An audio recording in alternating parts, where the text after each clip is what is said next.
A lot of pressure, man. We already got a super chat. One thing I love about this great bullshit recession crap, whatever you want to call it.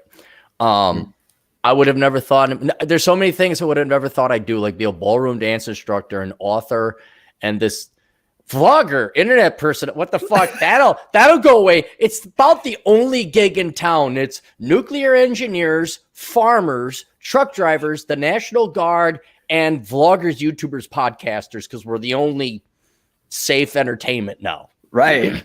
I'm wondering if the income of all the cam girls is skyrocketing right now. There is interesting you bring that up. Let me knock this out. Stephen Ochoa for $2. Good morning from work. Have a great day. Thanks, Stephen.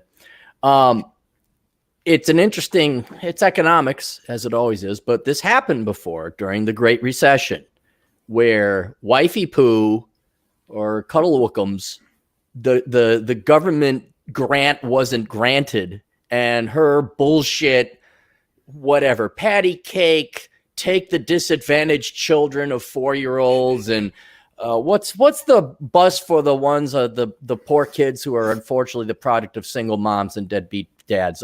Head Start. Oh yeah, Start. Okay, so whatever, Tilly with her, I'm interning in early childhood development. No, you're majoring in babysitting, you dumb broad. So that money didn't come through. Oh my God, I don't have the money. My parents are tight and they don't have money either. The government doesn't have money. What do I ever do? And then all of a sudden there was like an increase in inquiries at strip clubs. I don't think webcamming was that popular just yet. I don't think we had the bandwidth. But yeah, there's several articles. Go back to like 2007, 2008. And women were like, oh, if there was only something half the world wanted, a skill or an asset I possessed. If there was only something I could, oh, well, maybe. And now, and I've always been pro sex worker. Yeah, because it's nature. Don't tell me we don't pay. But now we're starting to see the same of that. Oh, can I become a web girl? Oh, well, I've always been pro sex worker and strong, independent woman. Don't need no man. So now they're inquiring. So yes, there's an increase in demand. Surprisingly enough, there is, I'm estimating a 40% increase in traffic on my YouTubes and podcasts and everything. Because what people get, there's nothing to do. I've increased the number of podcasts I do, the content I produce by about 60, 70%. But the viewership has still gone up because people need something to tune into. So there's that. So there's an increase of content at both this type and webcam girl being, but there's also an increase of supply. I'm sorry, there's an increase of demand for this material, but there's also an increase of supply as all these strong, independent, don't need no man, fish, bicycle, and your favorite boss girl trademark. Girl boss, yes. What was it? Go boss or girl boss? It's a girl boss. Yeah. I'm a strong, remember the article I read? I'm a strong, independent woman, don't need no man, fish, bicycle, but I need a student loan bailout. Right. I've given up. Don't even care. A lot of them are now like, you mean the government check didn't come through? I didn't get approved for that grant. School is closed. Oh, I'm laid off with my, and there's, again, nothing wrong. I understand young people got to work we all did. I still work security, we all work the retail waitress barista job. Well, oops, that's gone. Oh, so now there's an increase in girls that are willing to webcam. I don't know, straight out prostitution. I don't know if strip clubs are even a thing anymore. But yeah, so demand increases, supply increases. I think the market has been flooded already with webcam girls. I mean, God almighty, someone, who was it? Was it John Steele or Chris Beckloff? Someone told me we were talking about girls could sell their fucking panties online. So I guess demand is infinite, but there was also Chatterbait and all these other webcam sites. So I don't know. I'd have to look. But it's research I just don't feel like doing. But yeah, it's nice. Right. It's nice having the thing. How's things on your end? I know you got laid off and everything, and but we're trying to line you up with another gig. How are you enjoying the mandatory vacation? So far, so good. I spent, let's see, like, what the hell is today? See, I've lost track already. Monday. I think Thursday, Friday, Saturday, I didn't go outside the entire time. I stayed here. If you remember from the last time you were here, if you remember my office, you remember that table with the giant pile of paper and clutter on top of it? Yes. And all the shit that was on the floor, that all of that is gone. It's all organized. It's now on the dining room floor, but the difference is it's organized in piles. Each pile is a podcast series. I have just right there, I've got probably, 100 hours of podcasting material lined up. But that's all. I got that all cleaned up. I got shit organized around the house, did some stuff, did just back end work, things like that. Enjoyed myself. And then yesterday, also two of those days we had snow because it's Fort Collins, my bipolar girlfriend. We went from one day 70 degrees and sunny. The next day it was 40 degrees and snowing. The next day it was 20 degrees and still snowing. And then we bounced back to 60 degrees and sunny. So got out yesterday, did some biking on the trails, which were absolutely packed with people. I don't think I've ever seen this many people outside. No gyms to go to. No job to go to. No restaurants to go eat at. Yeah, no bars to go to. Can't go skiing anymore. So I'm going to be writing a post, but this is, I still think the great and merciful Coronachan, bless her soul, is a net positive to humanity. But one of the things, I got to write an article about it, but I'm lazy, is that this is presenting, I'm going to say men and women, but we all know how that breaks down. It's going to be 80% men who want to actually follow this advice, and then 20% of truly wonderful, superior women, that are the rest of the 80 women. Where my check? Oh, I'm oppressed, patriarchy, strong, independent woman, girl boss. Why is the electricity not working? I can't date an electrician. I have a master's degree in philosophy. So that kind of shit. But this is a great opportunity to, I don't know what, there's got to be a military term, maybe more naval, but you send a ship out to sea, it gets in a battle, it needs repair, it needs maintenance. There's all this overhead back stuff that everybody has in their life. And I'm talking shit like getting your living will, your regular will, a trust, a passport, cleaning, putting your vital, all this shit that everybody puts off until they're dead.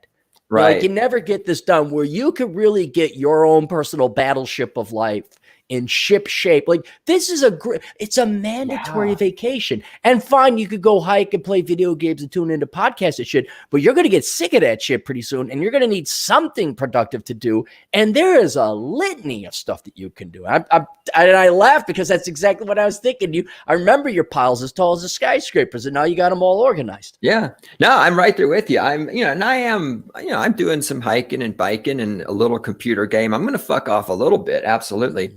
But I am definitely going to take advantage of this to get some stuff in order and, gear up and get some quality podcasting done. And yeah, just take care of shit that I've been putting off. Like, next big project is cleaning out the closet. I got clothes in there that just need to go away. And here it is. I'm going to, there's lots of time to do this stuff. I'm going to get shit done. I don't know about you, but I bought 3 video games in the last week. Whoa. And it's fine because I'm like, okay, if they fucking quarantine us for like 2 months, I'm gonna have to have fucking something to do. And it's so sad because I'm not the little kid I used to be, where like a new video game and it's this whole new world and It's like sex. Oh yeah, I've had that before. Yeah, okay. I get my fix. All right, fine. Right. And it's the graphics are better this generation, and they're already coming out with, I guess, Xbox 5 and PlayStation 5 now. So I'm like, I just got the Xbox One. What the fuck is going on? Yeah, you'll never keep up with it. That's why I don't try. So I still play my old school games that I already own. Yeah. Because I play so infrequently that I really don't get that bored of them. Like, I can go back. I just started Jedi Academy again, which I've played all the way through 5 times. Really? And it's still like one of the best games ever as far as I'm concerned. Oh, cool. Yeah. Yep. I bought Elder Scrolls 5 for my Switch. Mm-hmm. I didn't know there were 5. I literally just like, I want something I can get lost in and kill time. Like, hey, Elder Scrolls, that sucked up at least a month of my life beforehand. Good God. Yeah. And now it's like, I'll play for 15 minutes. I'm like, fuck. I guess I'll do another podcast. And so now I have a list. Actually, do you mind if I go get my list? Would you like to hear my list? Go get your list. Oh, hang on. Let me get my list. All right, we can hang out. I'll do like Chad Elkins and I'll sing to entertain everybody. Now, actually, I won't. Don't worry. The Great One's not going to sing. Oh, he's back already. Damn. I was just huh? I was telling everyone I could sing like Chad Elkins. No, God, oh Christ, my dude. Nobody even likes it when he does it. So, yeah. So this is not the. I'll come up with a more authoritative list when I write a piece. They'll be all polished, nice, and no one will read it. Passports, offshore banks, IRAs, precious metals, carpentry and housework, auto mechanics, computer repair, cryptocurrency. Have you bought cryptocurrency? Me personally, no. Yeah. You know what a royal pain in the ass it is to buy cryptocurrency? That's part of why I haven't bought any. I've looked into it in the past, and they make it way more difficult than it needs to be for people who run around telling me how cryptocurrency could replace the dollar. I'm like, well, not now. It can't. Not if it's this complicated for me to get a fucking 0.001 of a Bitcoin, asshole. Yeah. It's got to up your game. It is a royal pain in the ass because when it was like at 20,000, I went to sell it. And it's like, oh, well, you know that 14-word password you had? Yeah, that's obsolete now and it changed. I'm like, oh my God. What? All my notes on how to do this are up. And then I had to pay someone to get it out of it. And I'm like, and then my favorite are these nerds who have nothing else to do but masturbate to like, cryptocurrency news and there's 2,000 cryptocurrency. Oh, you just don't understand. It's not that hard. It's like, look. Okay. I understand to you, it's probably very simple because you have nothing else to do. Right. All right. That's all you do. Those of us who don't have it will take you 5 hours of consistent study and research and setting up an account and getting a wallet and just trying to figure out what the fuck am I buying where and understand that you need to get basically a stockbroker account to trade on a cryptocurrency market. And then you got to be careful because some of these markets aren't really real and all this stuff. And it's like, I so appreciate what cryptocurrency is, but my God, it's like, you ever run into computer people? It's very similar. You ever run into computer people before the internet? And you had a question about the Saturday Night Live skit where the IT guy would come in there, move! That guy, remember him? No, I don't, but I know that person in real life. Somebody would have a problem. Like it was in an office setting. I think it was Mike Myers was the main character who was like the IT guy. And so someone asked, well, the printer isn't printing. And I tried hooking it up. Did you do? And then he'd ramble off some overly complex IT thing that only an IT professional would know. Well, no, I don't even know what it is. And they just yell, move. And he like move the person over. You do this. Like, and they're mocking these IT people. Like, yeah, listen, dipshit. Like, you don't know how to fix a car. You don't know how a nuclear fusion reactor works. Not everybody knows this level. And they look at you condescending. Like, how can't you know how to, I don't know, something complex, reprogram the kernel to Linux. Oh my God, you're so fucking stupid. So dumb. Yeah, like, oh my God, how many of you don't know how to trade cryptocurrency? You're fucking tard, man. It's like, no, actually, it's because occasionally my dick gets wet. I'm playing a video game. I have a specialty in another thing, and this is fucking way complicated. Right. And I would like to just go outside and get some fresh air. You may remember I told the story on the podcast when the Bitcoin billionaire was staying with me. Yes. He told me this. He's like, here, I'm going to show you. And it literally, this is a Bitcoin guy who knows this stuff. Literally Hitler took him an hour to get into his own account to show me how to do some Bitcoin stuff. And it's like, oh, it's really simple. I'm like, dude, that was an hour. I stood here an hour while you typed in passwords and loaded up virtual servers and all this other horse shit. I'm like, I'm not doing this. I remember I was on the Masculine Geeks with this runoff, and there's a guy called Drew Bay, and he's just this jack middle-aged dude. Totally respect. And because gyms are all closed, everything, I said, hey, Drew, what's some simple, workouts and lifts you can do at home that everybody can? The guy went on for an hour. It's like, this is no longer simple. This is no longer simple. Just, hey, push-ups with a backpack on. hey, pull this way, not that way. And here's the 3 things.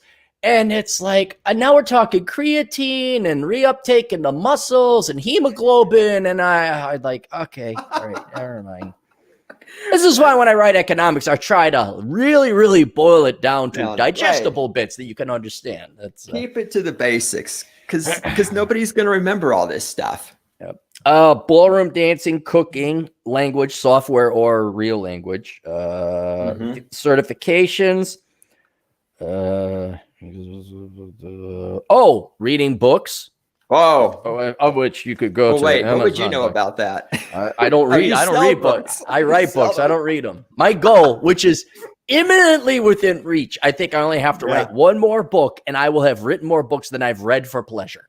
I only have to write one more, and I'm tired, or I'm now ahead. And fantastic. What else? Profitable.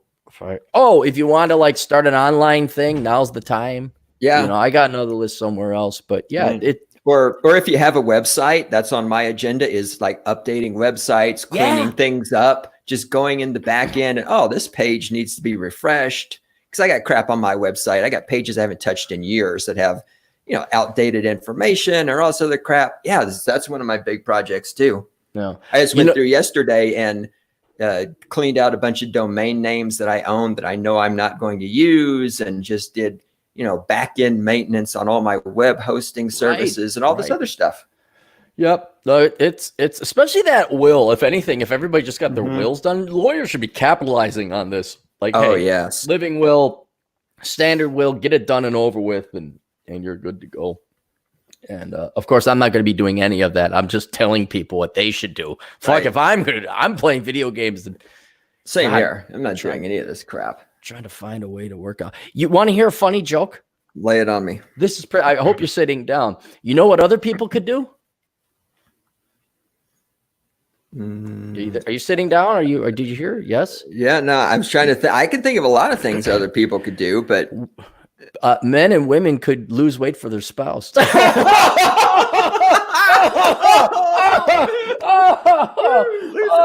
That's hilarious. Hold on. Are you saying? Well, that's why it's funny. That's why it's funny, right? Because that would require eating less and exercising more. I mean, it's double funny when you think about it. God, okay. You know what we as a society are gonna learn from this? Nothing. Absolutely nothing. Shit. Not a damn thing. We're not going to learn a damn thing. All these people are going outside and hiking, and we're going to discover each other. Are we going to lose weight and make love? And there's going to be a Coronachan baby boom 9 months from now. It's like, nope, we're not going to learn shit. Fuck off. No one's going to learn anything. This is going to be over in a month or two. It could go 4 months. We're going to fucking forget it. We're not going to even learn that being of excellence to others is what life is really all about. It's just going to be like, and then that went away and it was a dream. And now I'm back to getting my master's degree in girl boss and my porn and my video games. And where do you order the food? Grubhub, right? Grubhub. You tell other people. We got that.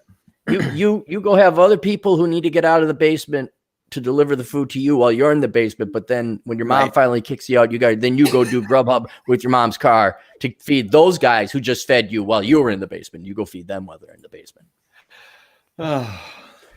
All right, let's get through another super chat here. I enjoy your show and also enjoyed your recent book. Help me stop chasing my dreams and start chasing reality. There we go. What? Hold on. I thought if you just followed your dreams, money would rain down from the sky. That is only if you're a woman and Democrat. Okay? Oh, okay. That doesn't go for men. You don't have the I'm sorry. Great one. You did get laid off. If anyone is looking to hire the great one, please let us know. Email me or something like that. Do you have the option to show your cleavage on the internet, play video games, and make $20 an hour? No, but God, if I did, I would be capitalizing right now. And this is also, not that they had the excuse before, but okay, now with this, women who claim they can't make money, you literally have no excuse. If you have cleavage and an internet connection, You should be raking it in right now. Raking it in. And girls, it's not demeaning. I'm not joking when I say I would do it in a heartbeat. If I was a girl, I would be on the internet right now milking stupid basement dwellers for any money I could get from them with no shame whatsoever. That is probably the most honest way women can even make money, as far as I'm concerned. I don't even know if it's, I mean, I'm always cheering gals to go into STEM and IT and blah, blah, blah. But they'll make more. Well, but it's also, look, men don't have this option. Let's be very literal here. And I'm trying to help women out. And they don't, but this is academic and moot because women only want to hear what they want to hear.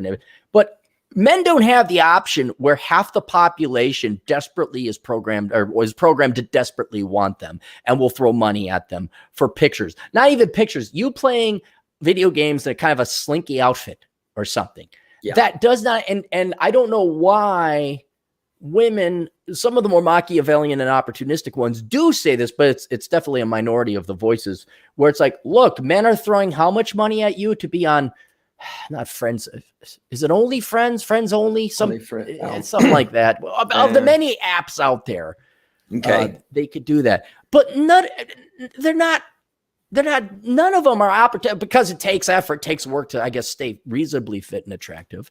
And even then, those that do, the putting the cart before the horse. There was like several instances where the girls, well, maybe more than several, this is just ones that were emailed to me where, oh, I'm doing this webcamming girl thing and I make $90 an hour and I'm using it to go to school for sociology. Oh my God. It's like, what? It's like I'm going to buy a Lamborghini to drive to another state to purchase a used VW Bug or something. It's like, you're downgrading. No, it's not even downgrading. I don't know what it's like because it's such an odd economic phenomenon where I am achieving my economic goal. Right. Masterfully. I'm achieving my goal beyond all achievement. It's brilliant what I'm achieving right now. But I don't realize I'm achieving it. So I'm going to take even though I've achieved the point and purpose of the goal, I'm going to now pursue re-achieving the same goal, even though I achieved. Like, I built a house, but this is what it's like. I've built a house, but I'm not going to live in it. That's literally what this is. The girls, without having to go to college, without having to waste 4 years of their time, all they got to do is spend a fraction of the time at the gym. And you don't have to do the porn. You could just, you're right. And you make a living. And if you're wise, they could buy like gym equipment and put it in their living room, and they could cam them working out. They could get paid money to lift weights. Right. Because men will pay money to watch hot girls pick up objects. Yeah. And then you've made your money, you squirrel the money away, you buy some rental properties, you throw it in the S&P 500, whatever. And by the time you're 30, you're set. And then maybe of an intellectual interest, you go and okay, fine. Or you really want to become an engineer, because if smart women would say, well, I'm not going to remain beautiful forever, so I better squirrel this away and invest in engineering or programming or become a doctor or whatever. Pigot's rolling his eyes right now. He's just rolling in his, he's just like, oh, clearly. Women engineers, what's next? Women accountants, I suppose. But but that opportunity is not. But then they just, I guess, talk to Chad Elkins. They just piss the money away. They don't invest it, and that opportunity just. So it's just amazing. Like, I want to go to Glacier National Park, and you take the train and you immediately book a flight to fly out of Glacier National. Well, because I have to go to Glacier National Park. That's why I'm booking a flight out. Oh, hang on. Let me scroll. I like to stay on top of the super chats. Sure. We do have there is a rhyme and reason to Good Morning Coronachan. This is the morning constitutional. Doesn't last that long. Dr. Khan blog. The great one isn't the racist, as you said. I'm a black guy. He's not the racist, as I said. I said he was kind of racist if you get into some of the thing. And you do have the black guy on your side. Thank you. Yeah. Let me. Dr. Khan blog. All right. Thank you, sir. DC Pagan, how will the gender disparity of Coronachan's reckoning affect the sex market? Yes, even in Plague, I still want to get the girls. Oh yeah. I don't think it'll. Well, what happened? For a brief moment in time, there was a slight uptick in women being nicer, paying attention, providing sex. I mean, either directly through offering prostitution or just being nicer. Have you noticed the phenomenon of women of your past reaching out to you? Have you noticed that? No. This has been going on. They're called Corona thoughts. Corona thoughts. Yeah, Okay. they're coming out of the woodwork, and I thought it was a wonder. Rich Cooper told me this when I was on his show a week ago, and then all my agents, not all, but enough agents in the field have been reporting me like, dude, this is happening. 3 girls out of nowhere, a girl in my past. We'll read it in the fan mail, but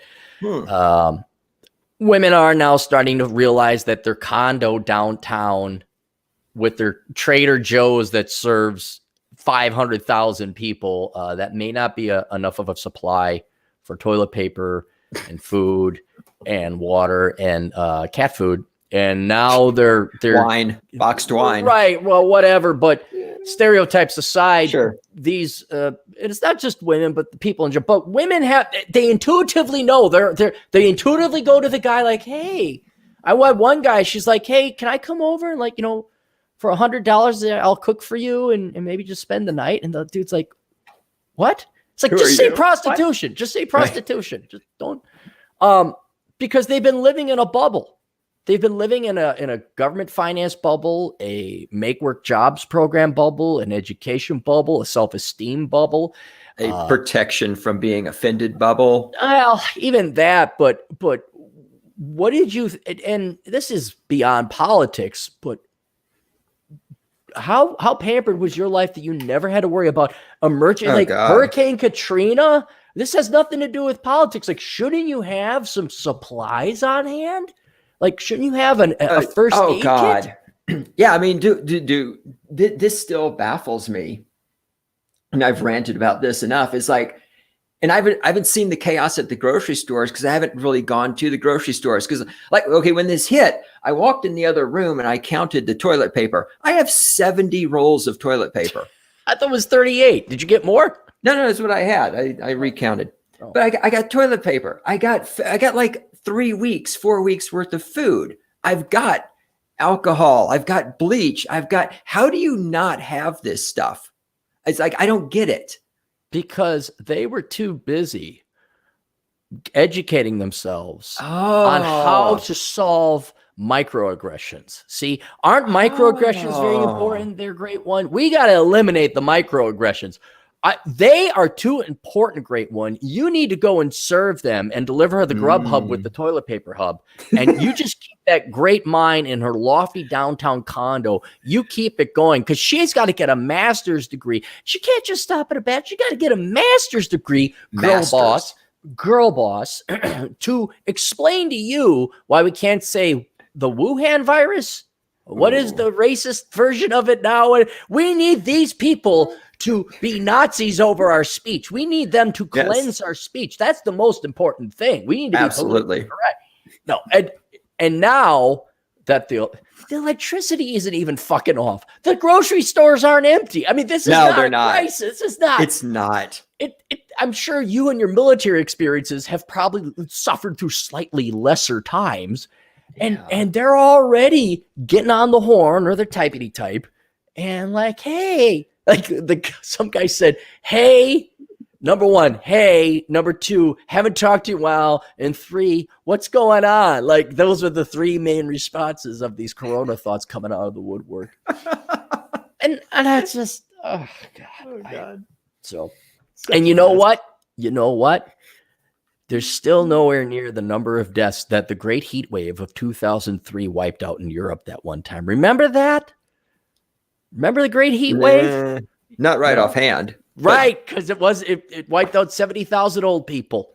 Yes, I do remember now. No, we completely ignore the past. Is like, it's not there. It's like, there's. I don't even know where to go with that. But yeah, I think this is just so overblown. It's entertaining. and prices are lower. See, here's the thing. I'm kind of reluctant for you to go get a job. Here's another. Well, let me ask you. This is another question. Because seriously, if I had to bet, I could be wrong. Could be complete. A month, we're going to be looking at this and saying, who the fuck sounded these bells? Why aren't there bodies in the street? Everything is fine. So unless there's bodies here in the street in the next month, it's like, excuse me, when does the death come here? Right. So there's that. But then like you'd be called back to work. So, I mean, what do you do now? I mean, after you've thrown all this money into the welfare state, I mean, this is kind of well, fuck, why go get a job? You got unemployment. You should go on every bit of welfare you possibly can. Why not collect it and take a 2-month vacation because you've earned it? Yeah, absolutely. Yeah, but I mean, has that thought entered your mind? Are you going to do that? I mean, I've been thinking of, so like it's if it stays like this, and if everybody gets over the trauma and the drama and everything, and things go back to normal, trauma of going outside and walking your dog. Well, the trauma of the sensationalism, really. But I mean, if things go back to normal, like if Weyland-Yutani fires back up, I mean, I'll go back. All right. I think we just got to wait and see, like specifically here in Colorado with everything closed for 30 days. I don't think there's any way to predict until we get to like May the 1st and we find out if the government's going to keep everything shut down or not. Is that how long they shut it down in Colorado? They shut down restaurants for 30 days. And I forget exactly when that happened, but we're like maybe 10 days into that or something. Right. They shut down the nail salons and the hair salons and the tattoo parlors. No. The tattoo parlors. Without tattoos. What? I know. They might as well put a bullet in their head. There's no reason to live. That's what I said too. But don't worry, Cappy. The marijuana dispensaries are still open. Oh, good. Thank God. Is the liquor store still open? Yes. Liquor stores and marijuana is still available. So anyhow, I think we got to see what happens at the end of the 30 days of the restaurants being closed down.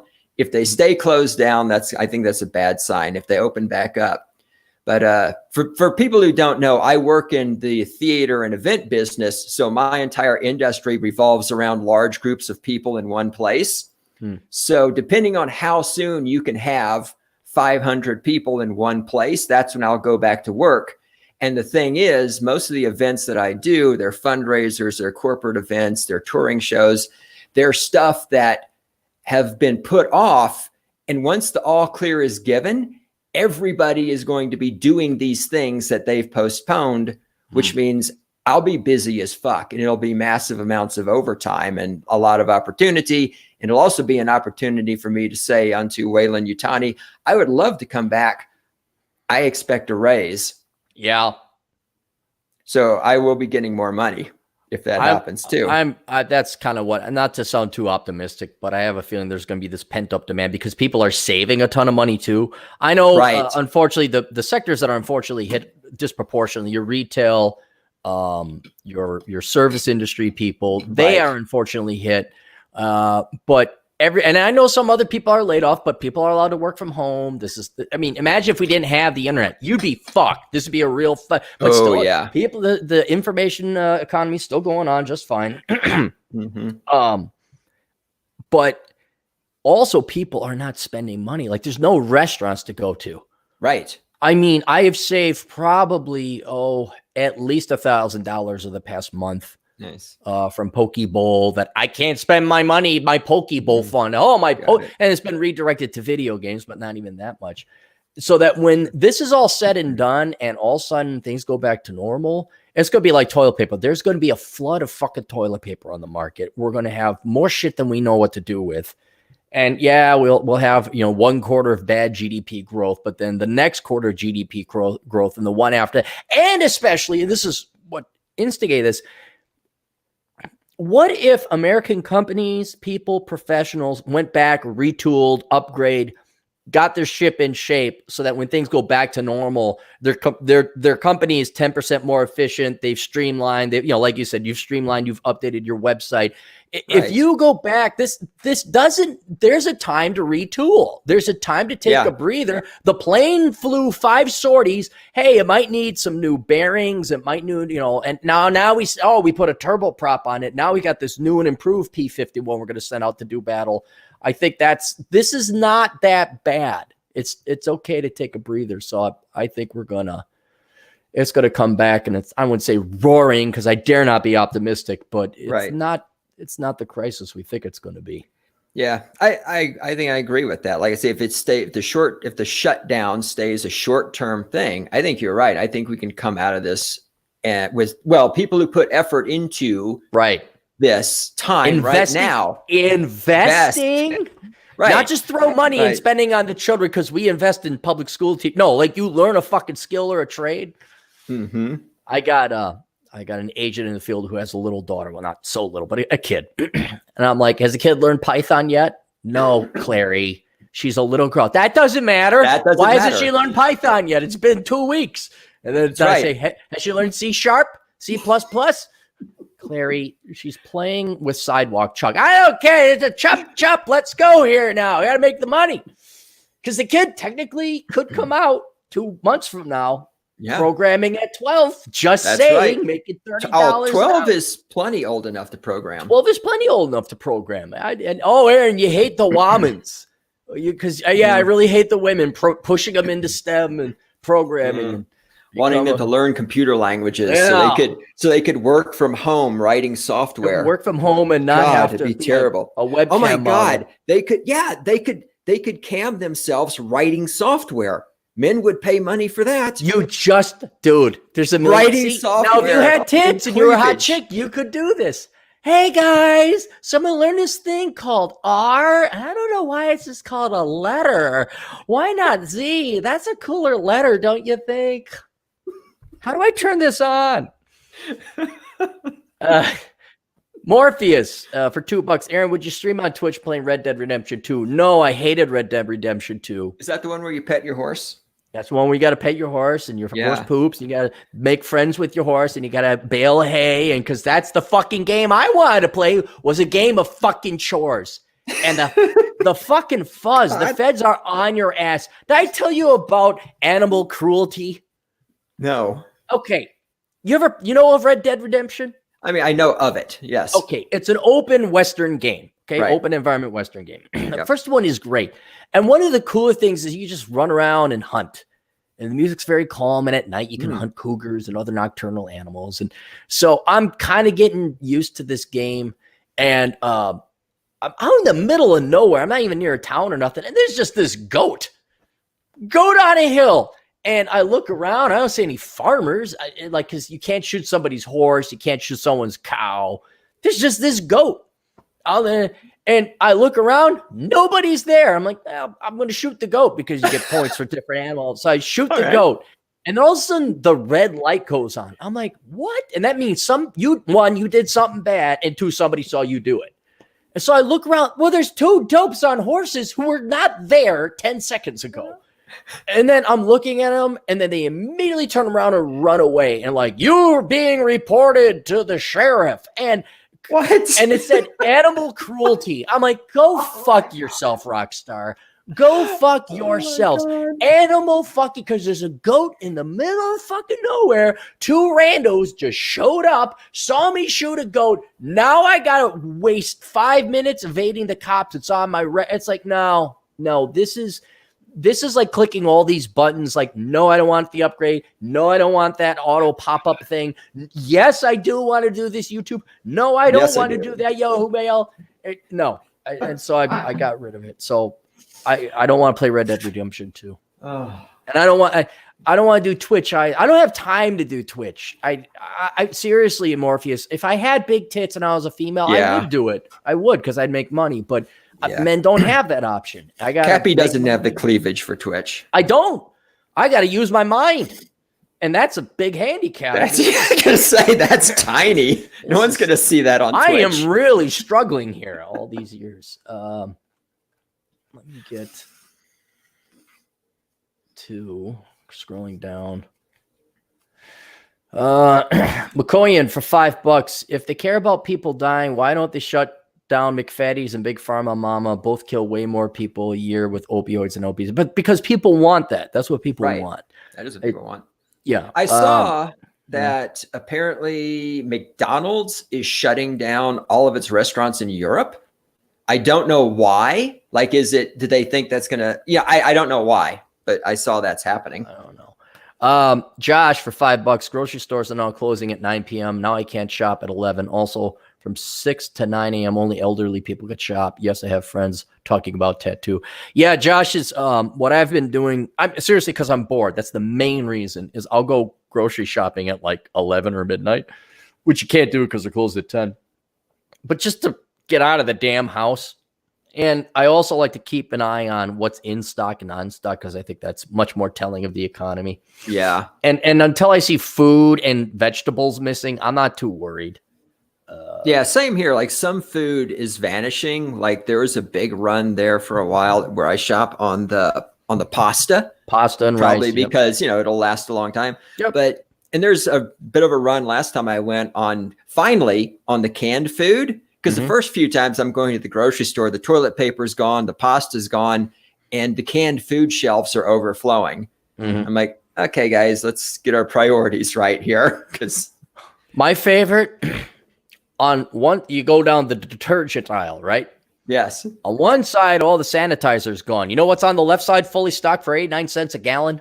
Bleach. We're on a hand sanitizer. You know what else? Listerine, the knockoff bottle of Listerine. Yeah. I mean, in a pinch, if any of you, I know the maths were hard and chemistry was boring, but there's some value in knowing how chemistry and compounds work. So, scrolling.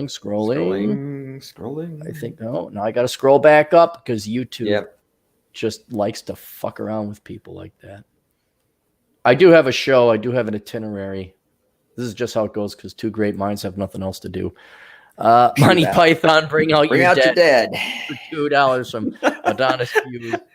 I'm not dead yet. All right. So we got this is the Good Morning Coronachan where we don't talk about coronavirus. Oh, okay. Well, can we talk about Wuhan virus? No, I just wanted to hear how you were doing and get you on the show and all that. Plus, it'll piss off Piggott because I asked him, I said, because I was thinking, like, now's the time to travel. I said, hey, Piggott, what do you got going on? You busy? He's like, nah, I'm busy. He's like, don't come over. I'm like, damn it. Because it'd be really cheap to fly over, have the whole plane to myself. Hi, how you doing? Yeah, I'm an American. Oh, just bringing you joy. But what is it? So this is where we don't talk about Corona. Okay. I try and find news stories or fan mail, some good news to get people through the day because they're sick and tired of hearing about Corona. Yes. But I think we're meditative. We help people understand how people are crazy out there. So I start out with something I'm thankful for. I then go through the news or the fan mail I got. And then we end. Well, then we go through sponsors and any other super chats that come in. And then we end with the Coronachan prayer. Did you know of the Coronachan prayer? I do not know the Coronachan. Okay. Do you have your email up? I can. All right. Pull up your email. I'm going to hit the can. All right. Don't sing. Don't sing. No singing. All right. Coronachan prayer. There it is. Fantastic. All right. Well, Cappy's off canning it. I have to entertain you guys. This is really difficult to do because it's not like I've been podcasting for 15 years or anything like that. For those of you fortunate enough to not know me, you're going, who is this loser? I am the great one himself. I am the founder of the Cynical Libertarian Society. I have been on the internet since 1999. I've been podcasting for 15 years. I am right. I am always right. I have always been right. I will always be right. I have never been wrong. You can find me and my obviously very small ego over at cynlibsoc.com, or just type Cynical Libertarian Society into DuckDuckGo or Google, or if you're a boomer, you can use Bing like my mom does, and you will find me that way. So come on over, as we like to say to all the immigrants. You there? Is that Cappy back? Hey, what's up? Yep. On an unrelated side note, do you know why I go to the bathroom pretty much every video I do now? Because it's become a tradition and you have to stick with tradition. Not only because I have to do it, I could hold it, I'm sure, but I found out one of my buddies who runs the computer, he's the computer guy who sells these used computers. Look for Cappy's Crappy Computers on my YouTube channel. Cappy's Crappy. Well, he takes refurbished computers, right? That come and he refurbishes them and he sells them for cheap. So if anyone's looking for a cheap computer, no, a monitor doesn't come with it. No, he doesn't mail to outside the United States. Stop fucking asking him a bunch of. It's a cheap. It doesn't play Fortnite. It's a fucking basic bitch computer. $150 on average. Do you fucking want it or not? That's it. Anyway, will he show up and install it for me? Yeah, exactly. So, let me scroll down to get the rest of these so we don't lose it.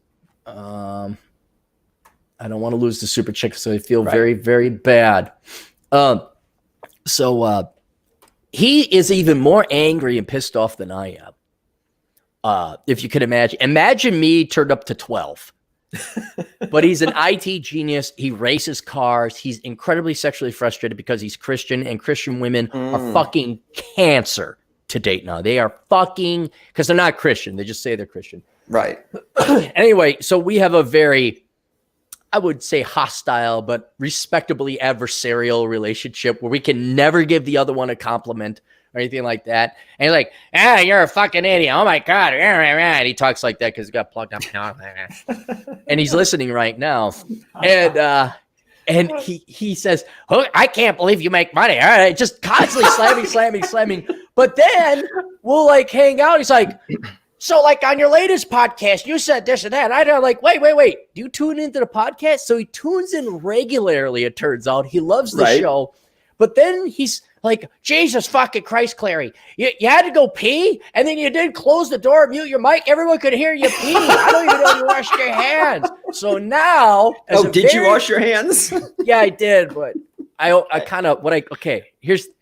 I'll flush. I'll quickly wash my hands while it's making noise, so you can't hear me washing my hands so that he thinks I didn't wash my hands. Nice. And now I do that just to piss him off. That's like a very close second, sometimes tied for first. I don't really have to pee, but I got enough to make some tinkling noise in the toilet that he'll hear it and it'll piss him off. That's not a professional show. Why does anyone turn in? I was just like, yet here I am. I'm the one. So you got did you get the email for the great Coronachan prayer? I did. All right. We end with that. So I'll have you read that. You'll be the guest reverend today. Oh, okay, great. All right. We'll get through this. Joe Smith, could Corona-19 truly bring back manufacturing, or is that chip shell? No, they're going to bring back some. There's going to be some, not redundancy. That is a word, but reliability, robustness of your supply chain. That's going to make companies rethink and maybe go to other suppliers. Mark Magana. My theory is that Rand Paul is lying about having coronavirus so he doesn't have to go on record voting against the stimulus and raising the debt. Could be. I haven't been paying attention. Does Rand Paul have coronavirus, or does he claim to? I saw that on Twitter, which means it may or may not be true. Yeah. I don't know if it's true or not. It's kind of great. We're such hypocrites. It's like, I don't pay attention to mainstream news, but where I do get my news is Twitter and Facebook. Well, that's where I get my info. I just don't believe any of it. Right. And if I'm really, really, really interested, like if it's different and unique, then I'll go look it up. But Josh Landrum for $5. Josh, what are you doing that you can have all this money that you could donate here? I tried to take you on Facebook, Aaron. Story headline: Universities ASU are not refunding student on room and board meal plan during the pandemic. Yeah, they what? Well, duh. Of course they're not going to give anyone back any money. You know what? Fuck them. Fuck the kids. How long have I been trying to warn people? Oh, God, yes. What about CSU? Is it a ghost town over there now, I'd imagine? Yeah, the university is shut down. I think they're officially back from spring break, but all the classes have been transferred to online. Although the residence halls are still open. So there's still people living on campus, but there's no classes going on. Nobody went home. There has to be a drop in the population, I'd imagine. Oh, right? Yeah. I mean, a lot of the students are gone. Yes. Okay. But some of the students are still here. What about Mugs? My favorite coffee store. Is that still open? Can I go get coffee at Mugs if it's to go? In theory, yes. Because I mean, yeah, all the restaurants and coffee shops and all that stuff, they can do stuff to go, but some of them have opted to just close down. Interesting. I don't know if Mugs is one that's closed down or not. I like Mugs. I really like Mugs because what's great about Mugs is you can sit there, ask a girl, hey, can you watch my stuff while I go feed the meter? Come back. And then she moves away from you because you're creepy. You're creepy. It's creepy. Great one. Have you ever been creepy? Oh, I'm creepy all the time. You know what? I'm sure every guy has been creepy. I guarantee you every guy's been a creep at once in their life. But when you ask someone, can you watch my stuff? Well, you know, it's like, that was a microaggression because first of all, you were behaving as if she owed you something. You asked her to perform a service for you. So that was you. I was taking patriarchal ownership of her body. You were telling her what to do with her body, Cappy. And what's sad, it's a compliment. I trust you. You look trustworthy enough. You have comported yourself in public to the point I could trust this guy to watch over this so I don't lose my seat. And I could. I did. I did. Right. Then I come back, she grabs the stuff and moves. Like, did I fart? Did I move a creepy looking van? Do you think I have the child abductor van out there or something? Didn't matter. So yeah, Josh, that doesn't surprise me. You're not getting your money back. It is to enrich professors and college admin. It is the biggest money-making scam now a lot because it's been running for decades, unlike the housing bubble, which was maybe 5 years. Is it evil to want Corona-19 to cause mass chaos, or is that healthy cynicism? It's both. There's nothing wrong. Oh, no, it's great. It's great. Stupid people need to suffer. Evil, lazy, the unprepared need to suffer. And this is like starvation, homelessness, cold. Those are good things because it prompts you to have a work ethic because it directly connects your survival. It's where the rubber hits the road. We're like, oh, the real world is like that. And that's why you have a ton of privileged little millennials living in fancy condos off of government or daddy's money or unsustainable careers of welfare jobs that also now, because they've never had to face the real world. And they don't have bleach. They don't have toilet paper. They don't have an emergency plan. They don't know how to fire a fucking gun. They don't have food. They don't know how to make a fire. You only get to that point being incredibly pampered and privileged, whether you come from the McWhite suburbs or you're living on welfare through the government on the trailer or the ghetto or the barrio. I know the amount of dollars flowing from an ulterior source is drastically different, but you have everything bought and paid for in both cases. And until you actually are forced to support yourself, which is increasingly rare nowadays because there's so much separating humans from starvation. I don't think that incentive is there anymore. So yes, I like seeing the pampered and the privileged, be you a government pariah or a rich daddy suburbanite princess. I like seeing this. And you should cheer this on. It's wonderful. Yeah. This is called comeuppance. This is balance. These are the same fucking assholes that think they know how to run society and lecture you about petty fucking shit. Like, you used the wrong pronoun. Eat a bag of dicks, you fucks. How's that pronoun? How much money? How do you think that career is working out for those fucking dipshits? The pronoun Nazis. How's that? Are they making 6 figs off of that career? Mm-hmm. You know, the pronoun Nazis, when I went to attempt to register for unemployment, because you still can't do it because the website is still crashing. Yeah. But there's a question in there where you have to tell them what your gender is.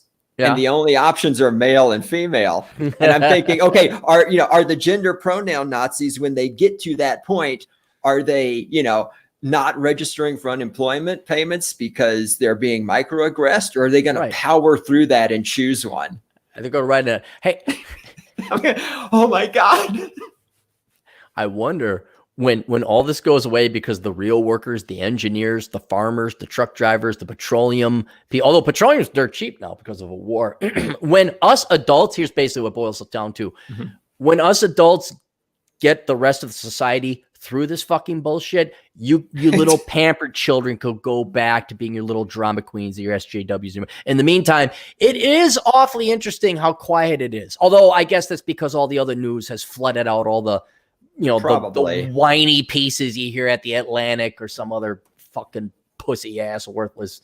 Like, does anyone read Salon or all the Condé Nast publications? They own like Jezebel and Salon and Slate. That's all Condé Nast. Oh my God. My boyfriend wouldn't let me have a threesome with my own father and a dog. Oh, the patriarchy. Oh, snap. Let me click on that. Spencer for $4.99. Cappy tithes. Stay safe, amigos. We will.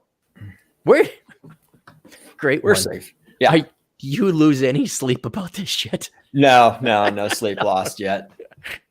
I had to reassemble. Took apart my shotgun and the spring went boom. I'm like, oh shit. I should have took a picture of that. And then I reassembled it.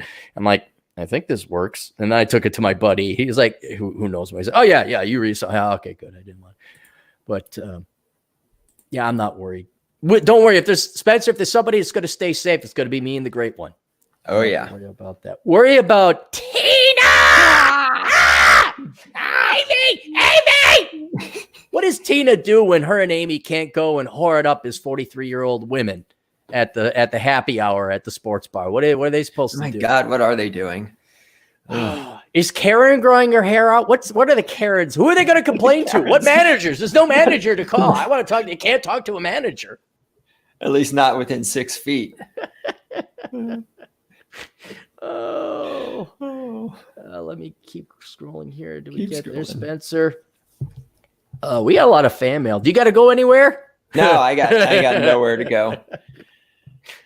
Chits for $3.03. Caliber. Thank you very much. Nice buffalo. Chits, is that like in South Dakota or something? That looks like South Dakota there. Hey, you hear about my house? No. Nothing's fucking happening. It's just yeah. I'm just like, fuck it. I'm going to build a teepee, and there we go. Hey. There it is. All my native blood, just like Elizabeth Warren. Yeah, one of you guys. I'm the Sioux Indian. Yeah. Can I apply? How you doing? All right. Then your dad, how do I make a teepee? Aaron, we don't make teepees anymore. We live in housing normally like everybody else. Oh, all right. Never mind. Can I put a casino here? Casinos are shut down too. Let's get through some fan mail because we got some good news. And if you have good news, we're doing this daily. Right. Good morning, Coronachan. So if you got good news, it could be anything. Just good news. We don't want to talk about Coronachan. So this is from... Oh, I can't say who it's from. Let me... I got to go through this here because this person gives me a lot of... I'll send him one email. Cool. I need a one-word response from you. It's either yes or no. And then I get 3-page emails, 3 of them back. Okay, here we go. 5 emails in. I have a story to share you about women from the woodwork. This is in reference to the Corona thoughts. Another piece of evidence to file with your latest episode. Oh, hang on. There we go. Dated and ate back at college. She had a lot to offer, but followed the path of seeking the abusive boyfriend that she would then marry and crap out 3 kids with. She ends up as a teacher. How the teachers saving us now, huh? Thank God we got all those education majors. Teacher. One guy can replace thousands of teachers, and economics is the same for everybody. Teachers. She ends up as a teacher not too far away from me. I haven't spoken to her in at least 10 years, maybe saw her here or there someplace. I get an email yesterday. It's her. She started with the, hey, how you doing stuff, and puked out paragraphs about how being a teacher right now was a total fuck up of life decision, and then ends with an open door invite to meet up sometime for coffee, although every fucking place is closed. I didn't respond back, but I searched her on the internet. Yep, She filed for divorce in August. Her address has changed from a house address to an apartment. She's probably neck deep in debt, terrified and sat on her cauldron, trying to think of any stable, financially secure men she might have crossed path with. And this gentleman is a very financially stable guy. Good guy, too. A good guy. You know how long this good guy bubble is going to last? Not long. Not at all. Until the aid comes through. It's not. Don't worry, ladies. You won't have to treat men nice for much longer. The government money's on the way. It is. It's on the way. You won't have to treat. You won't have to show up on dates. You won't have to post real pictures of yourself. You won't have to be honest. You can go back. Ceteris paribus, status quo. Big is beautiful. Girl boss. Just go right back. We can go back to hating each other, I guess. Nope. I am not an ATM cheerleader or savior. I've lived a disciplined life and not about to have it hijacked by a thought. Corona thought. Hashtag Corona thought. Good luck and thanks for having the show. And I can't mention who. Then he sent me another one that I got to read through. So that's a good story. Right. You want to hear another good story? That's a good story. I like good stories. All right. Hey, Cappy, if you decide to put this on the podcast, please keep me anonymous. Thanks to your advice, I've just been accepted to my country's version of the West Point Military Academy. All right. To become an officer and cease studying a bullshit degree. Ain't that nice? That's fantastic. Oh, I think we could say where he's from. I won't mention, but he's from Australia. So he's going to Australian's West Point Military Academy. That's whatever that is. It's been a long time goal of mine, and after a very lengthy application process, I finally gotten a letter of acceptance. I wouldn't have done this without listening to your advice over the last few years. So thank you. You're a champion. Is that nice? Champion. Damn right. Look at that. Regards, a longtime listener. P.S. Please have children. Oh, man, he's fun. These kids nowadays. These kids. Well, hold on. Can't you just go down to the children's store and pick some up? No, because I think they're going to open that because a lot of women wanted to go to the man's store and get a man to have kids with. Right. I think they're just going to open a children's store. All I got to bypass it. I got to do. DT. I'm sorry. Great one. I got to man up. There you go. And become a real man and go marry a single mom who already has children, and then I'm going to have more children with her. You do need to man up. I need to man up. You need to man the hell up. I don't like to gloat, but it is nice having no children and like having 2 bug out bags and a cash position. It just like no risk, no liabilities. I don't have kids to worry about. I got a girlfriend to worry about. Trust me, that's liability enough. No, dear. The bullets go the other way in the magazine. No, dear, you're trying to put the 9mm into the AR. It doesn't work that way. It doesn't work that way. The world needs more good people. It would also solve your misanthropic boredom that comes with having nothing meaningful to occupy your time and does the next child. I hate to say this, but even your kids won't grow up to be right. I've seen a generation of kids now where I had no influence whatsoever. None. If anything, I'm like, oh, old man, dumb. And I'm kind of like, huh. All right. So now I haven't talked about this much, but it's going to be playing a role later. I am much, much darker than I was before because now there are so few people that I realize that are, quote, on my team that are worth saving or worth investing in, that now I am going to become a virus and live off of people. I'm going to become evil. What are you doing, or is that somebody else? That's a heterosexual white man operating a garbage truck, keeping society functioning in this time when women are waiting for the government to send them money. Yep. So the white man will go away in a minute. Are you sure he's white? It could be a black guy. Hey, well, it could be, but I'll tell you this. His name ain't Amy. No, his name ain't Amy. I bet you his name is Bob or Steve or Tyrone or Jose. Doesn't have a degree in sociology. I'm going to bet you he's a P9 person. That's right. And he got up early this morning to make sure that all that trash doesn't pile up. He did. What happens if trash piles up? Do bad things happen if trash piles up? You get rodents. You get diseases spread from piled up trash. Well, will essential oils take care of that? Can I just spray some essential oils and the disease goes away? But if you have some crystals, you could put some crystals around it, and the crystals will contain. All these girls, they're not going to learn a damn lesson about how untethered from reality. They're not going to learn a damn lesson. Nope. No, And you dumb shit guys I want to will be bail a them out. social worker and help the world. No, you You know guys- who's helping the world right now? That man driving that trash Right. truck. Jose He's doing over there. more than every social worker will ever do. And you boys, I guarantee you boys are so desperate for pussy, you'll go back to entertaining and allowing these women to live in their delusion. You want more good news? This is good news. All right, let's do it. All right. Your Excellency, colleges are actually useful without ever signing up. I helped a friend by driving my Durango 3 hours each way for a college dormitory move out. Everyone knows the reason.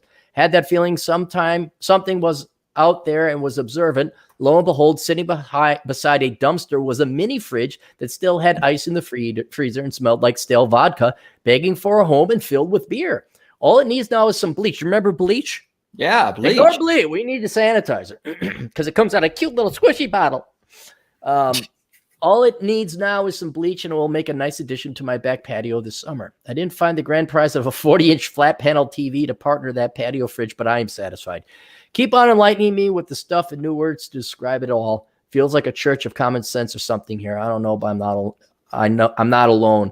Try to spread your gospel as much as you can, but it offends 95% of them. As I quote, it will never happen to me, but it does. Just takes time. Effing normies conformies. Thank you, oh wise one. Country Cruiser from Ohio. All right. So there we go. That was good news there. I could delete that.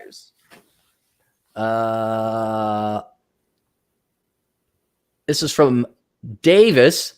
Says, read this. This is an article. Lockdown week number 2. Homeschooling, bikes, and making the best of things. Mr. Taco escapes. Let's see what this is about. Mr. Taco. I hope this isn't a super long, lengthy. So it's a website, MrTacoEscapes.com. Oh, okay. Lockdown week number 2, homeschooling, bikes, and the making of the best of things. Hi, folks. It looks like I've managed to survive a second week of full-time homeschooling and stay-at-home dad life. It's been quite a week, but the kids are starting to settle into this new normal routine. I can't believe I'm calling this normal now. Raising your I already don't like this guy. Oh my God, girlfriend, look at me. The kids are like home and they're driving me crazy. Dad's having to dad, mother's having to mom. Oh my God, the poor cats and dogs living together in mass hysteria.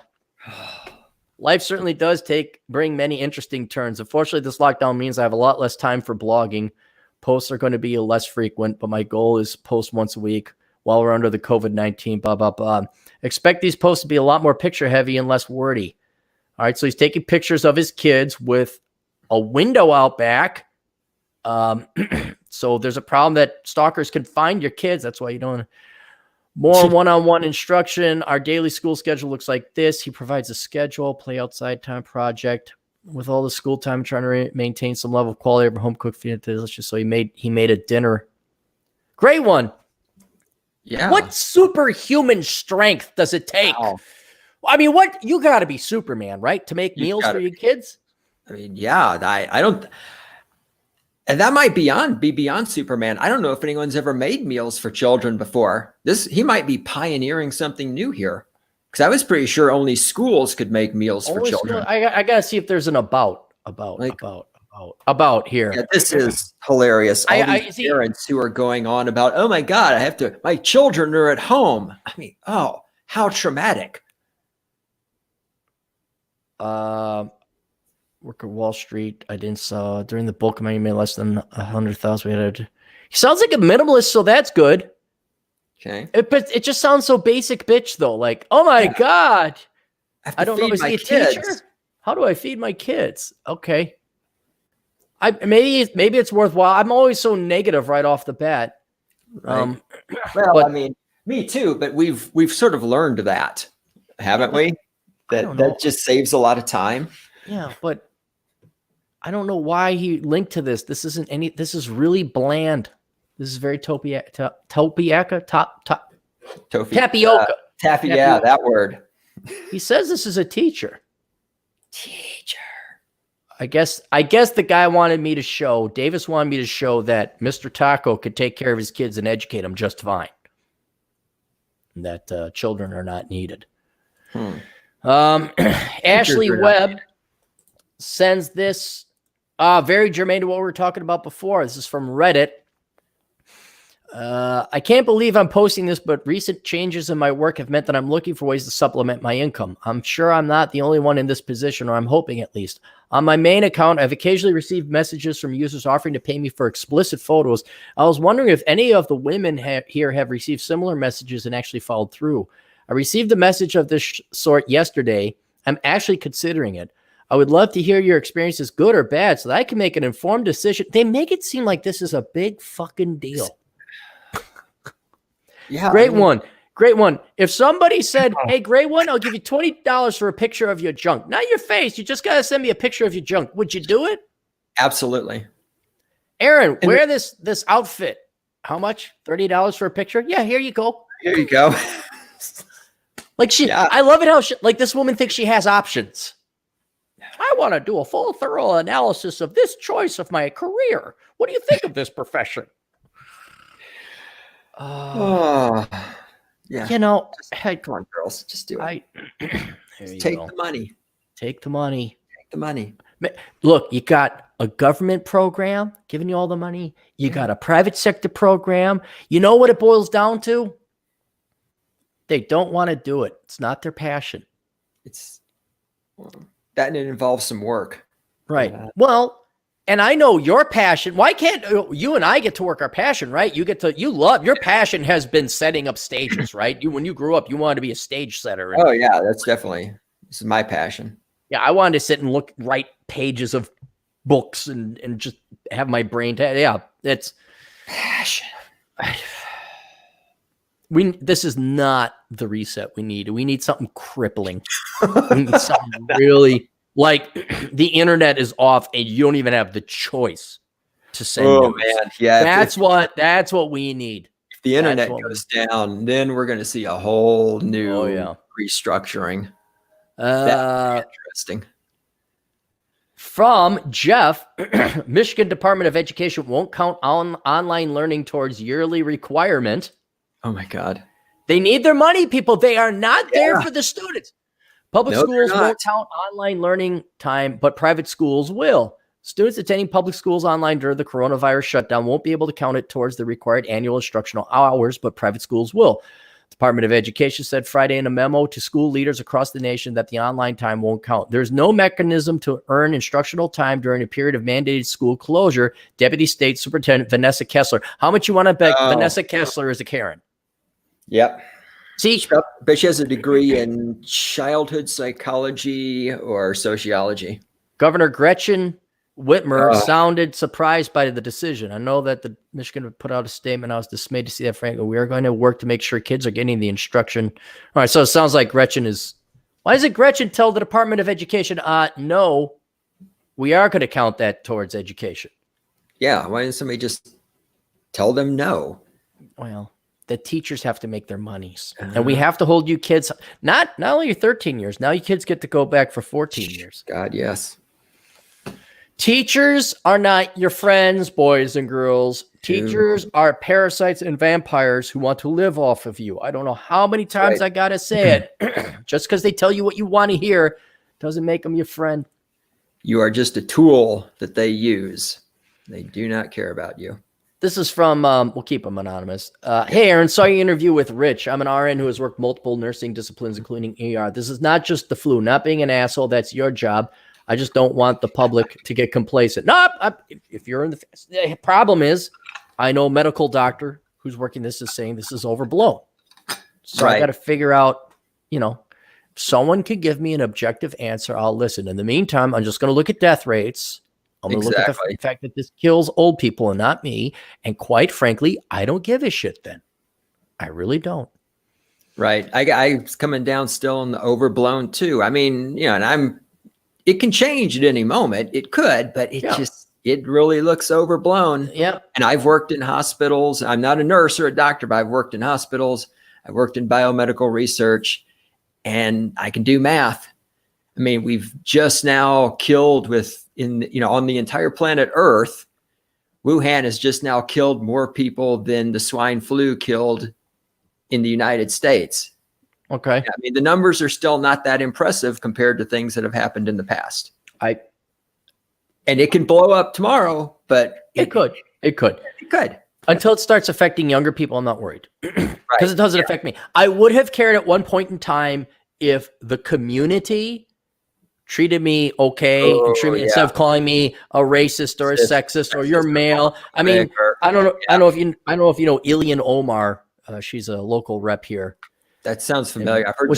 She's a Somali immigrant, and just the Minnesota people, the people of Minnesota through the state predominantly, but the university, they pampered this vile parasitic woman's ass. And me, a native, nothing. I'm a bad guy. Star Tribune telling me I'm evil. You have privilege. It's like, yeah, you know what? Fuck the community.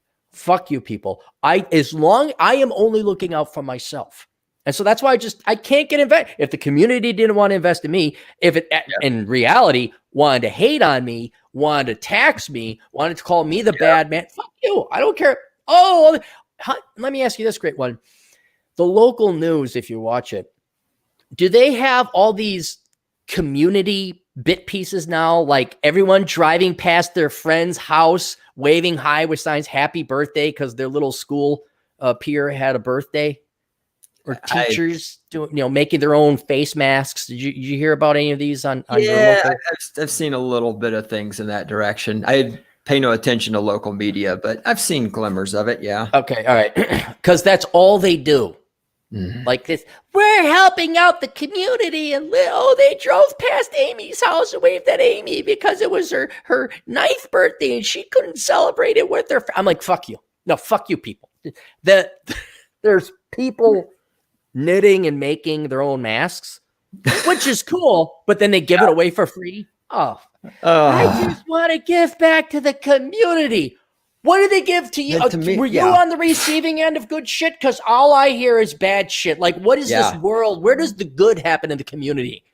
We just want to give back to the community.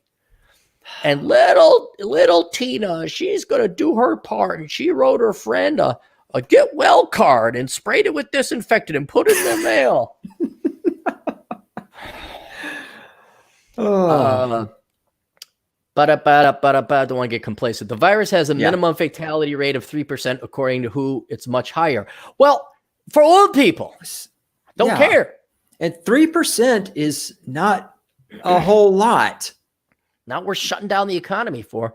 Those that recover will often have diminished lung capacity of 10 to 15%. This would make hiking difficult. We do not have the. I'm going to sound arrogant. I'm not obese. I do not smoke cigarettes. I do have the occasional cigar. This seems to be affecting people that are old and already have a disease or a compromised condition. I don't care. I don't. When the world wants to treat me nice, or just leave me alone. Let's go with that. Same here. The world just leaves me alone. Then I might have concern and care for my fellow man. In the meantime, the only motherfuckers I'm helping out are the people that tune into this show and, or like my buddies, like the real close knit. But community, Aaron, don't go there. Somebody old who is obese and on diabetes and didn't take care of themselves, you might carry it to them and you'll be fine, but they might die. Well, I guess fuck them, huh? Was that a boomer boss that told me I had to drive in an hour and a half to commute? Well, fuck him. Did this person vote Democrat? Yeah. I really can't. If anyone who's coming to me, they have Corona. If they're a Democrat, you can say whatever you want about me. I'm just being honest. I'm not going to have sympathy for you. You've spent your entire life trying to restrict my freedom and take away my money. I hope you die. Yeah. Go away. The number of times is more than it's made it to the double digits now where I let the context tell me if I'm going to help somebody on the side of the road. Usually it's painfully obvious if they have like a Bernie bumper sticker. Yes. Not a chance. Be thankful I don't just try to run you over as you're stranded. But I'll pay I'm in the city. You know why I never help anybody stranded in the city or someone's even getting beat up. You know why I don't do it? Why I don't bother? I can hazard some guesses, but there's a damn good chance you're a Democrat if you live in the major city. Well, yeah. What the fuck am I going to help you? Fuck you. There's a girl stranded on the side of the road. She's young. Why do I not help her? She could be in total danger. Why do I not help her? Because she might accuse you of trying to rape her. No, I don't even go. Well, I don't go that dark. There's not that. She is a young girl. She statistically very likely voted Democrat, especially doesn't keep her car maintained. No. What do you mean I have to put oil in the car? Yeah. Did it have oil in it when I bought it? I ever tell you about the gal I dated, and she had 40,000 miles on her new car and did not get it an oil change? I've heard that story before, yeah. Fucking Christ. It's women's. Nope. No. Again, when nice shit happens to me from the community, right? Hey, Cappy, you tried to save the housing crisis and the dot-com bubble and the education bubble, and wow, we want to give you and we want to thank you, and we are demonetizing this video because you said poopy fart. We aren't going to give you the hiring because we're looking for affirmative action. Okay, just fuck you. Fuck you. Don't care. So I'm sorry, that's 3%. We do not have equipment to deal with it. This is ridiculous and frustrating as hell. It has an R0 reproductive rate count of 4 to 8. I don't know what that is. This is very high. This affects all ages, not just the old and weak like media say. Well, then am I getting my data wrong? Because I think I went to the World Health Organization. Yeah, I mean, are you saying the media is lying? I mean, that couldn't be true. Mm-hmm. I mean, when has the media ever lied? Never. Yeah. Never. Please watch these videos. So he did provide some videos. I will watch. Not medical advice. Consult your doctor. Well, I got a medical doctor who says the opposite, that this is hype. Exactly. Myself, my family, my friends, etc., are doing the following: vitamin C, divided into 3 doses. Oh, here comes the anal retentive. Just say take vitamin C, okay? But you should be taking some anyhow. Once again, who are these? This whole thing where people have discovered disinfection and hand washing and vitamins. I mean, and on and on. It's like, I have changed nothing I'm doing. You know why? Because I wash my hands. I disinfect surfaces. I mean, I don't understand what. Here comes the part where someone in Bitcoin tells you it's simple to trade in crypto. Right. Here it comes. Here it comes. Here it comes. Vitamin C, 50 kilograms per day, divided into 3 doses. This is the most efficient, cheapest way for the most amount of people to protect themselves. Must start taking tripling doses if you want to start feeling the symptoms. Vitamin C breaks down partially into hydrogen peroxide in blood, which helps directly in killing the virus. It also helps buffer cytokine storm. This is what most people are dying from due to its being potent antioxidant. Must be taken throughout the day. Due to being water soluble, you pee out the excess. Other things to do after starting vitamin C regimen: multivitamin daily, vitamin D 5,000 IU, zinc 50 milligrams a day, chaga tea 1 gram. Oh, alaskachaga.us. Go and get your chaga tea at alaskachaga.us. Used in HIV patients in Europe. Sleep, decrease stress. Airborne, stay home. Social distancing. 30. Love your work, Dan. Thank you, Dan. Thank you. You know, I just heard at the end there, all that sounded to me exactly like a woman telling me to use essential oils. Yes. That's what that was. That was essential oils. Say that, this helps. They say. I should buy that domain. I keep saying I am, but I should buy that. And then every time my girlfriend says something stupid, they say, what did they say again? No, I want to hear this one now. What did they say? So, the media is lying to you about coronavirus. Thank you, Dan. They say that if you take vitamin D 3 times a day. They? Oh, they. Or vitamin C, sorry. Fuck the American Medical Association. Yeah, fuck the people at doTERRA, they say. I certainly can't believe the Johns Hopkins website where they're tracking coronavirus. What would Johns Hopkins know about viruses? But they say. The lying motherfuckers that think they're more authoritative than they say. The Mayo Clinic. Can you believe the gall of those people at the Mayo Clinic telling you shit? What idiots. I can't believe that. God. There's kind of a piece. Just watch it. I have this great opportunity to make lots of money on people. But then there's a piece of me that's just like, fuck it. What if I die? I mean, it's like humans are the most important thing, but they're just so damn fucking stupid. I'm just going to do that. Let me get through the super chats so we don't get too far behind if there's been more. Do you see any are you following on YouTube? I have seen. I'm over here. I saw some come by. Here we go. Alex for $4.99. This is one of the nice ladies. She's one of the rare ones that tunes in. Oh yeah. There she is. California or Canada news. Shredded T-shirts used as toilet paper clogging sewers while Bite It's and leaves exist. Wait, so people are flushing the T-shirt down the toilet? Oh my God. How do people not know you don't flush a piece of cloth down the toilet? Because, Great One, do I got to explain this again? Yes, apparently you do, because I would love to know. How much you want to bet it's women? I bet there's some dopey guys, but how much you want to bet it's women that are like flushing their tampons? Yeah. These women. Oh my God. They don't understand.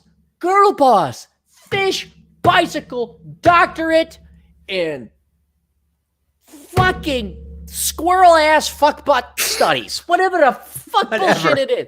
They are busy coming up with new types of gender at the gender lab, where it's poppycock sexual, whatever it is this minute. They are coming up with new pronouns. They are finding new ways that you are microaggressing people. There's everything racism in it.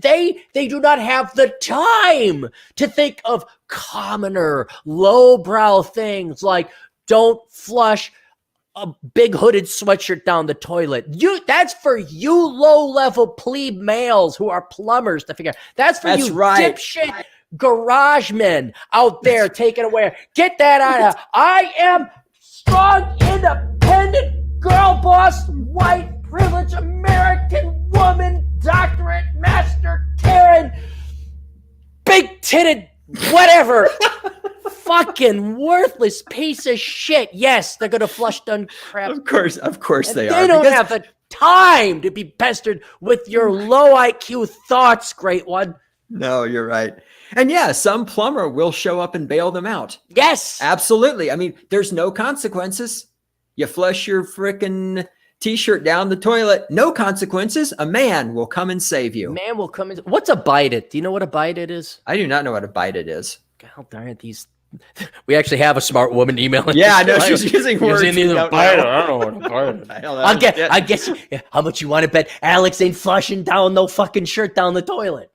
Oh my God, probably not. Who lad? $5. Just waited 30 minutes for a 6-pack and $6 toilet paper. We'll see inflation with less production shortages and more Fed printing. You'll see the velocity of money is just tanked. So they're going to print off a ton of money. It's not going to affect consumer prices, but give it a year, maybe even 6 months to find its way into the banking system. And then your assets prices are going to go high. Banks are going to be sitting on a fuck ton of cash. Interest rates are going to be very low. And it's inevitably going to bleed into asset prices. Then we're going to wonder why houses are a cheap house. Hey, Great One. Remember when a house was $100,000? Remember that was like an affordable house? Oh yeah. And now anything under 3 is affordable. Mm-hmm. You know, it'll be 5. Oh, why is housing so expensive? Why is the education so expensive? I have a college degree. I are millennial. I are smart. So smart am I. Stephen Ochoa, $2. Work next to Georgia Pacific. They're out of trees. All those trees are gone. There's going to be a glut of toilet paper. I'm waiting for that thing. Oh man, yeah, that's going to be interesting. Ronan Boyle, Captain Chad, will you buy shares on the cheap as the stock market has gotten cheaper and when the share prices increase? Yeah, I already bought $4,000 and then it went down even more, but I'm happy. It was 25% off. Nice. I've bought. Probably going to buy some more because I guess my house is not going to be built, so I guess I might as well do something with the fucking money. Euro Burns Marsh, $5. Cappy, not only do you need to man up after you get taken to the cleaners, you need to re-victimize yourself, aka Prager up. Ah, Prager up. That's a good one, Burns Marsh. Prager up. You boys need to get look. He's philosophically right. Prager is right. That's the point and reason of life. You should probably get married, find a loved one, fall in love, have little kids, and love them. That's what you should do. That requires what, Great One? I don't lay it on me. I don't know. I don't know where you're going. What? Okay. What's the number one thing in life aside from humans? But what is the relationship that would describe your relationship with the number one human in your life?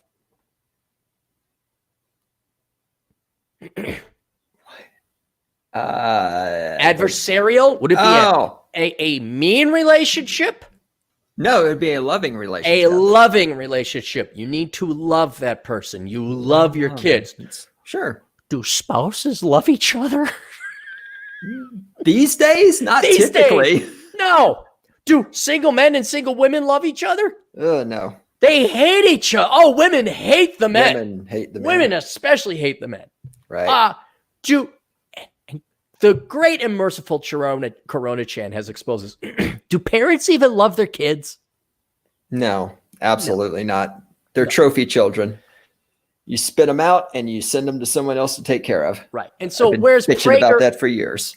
Whereas Prager is right, that is in an era before the government took care of families.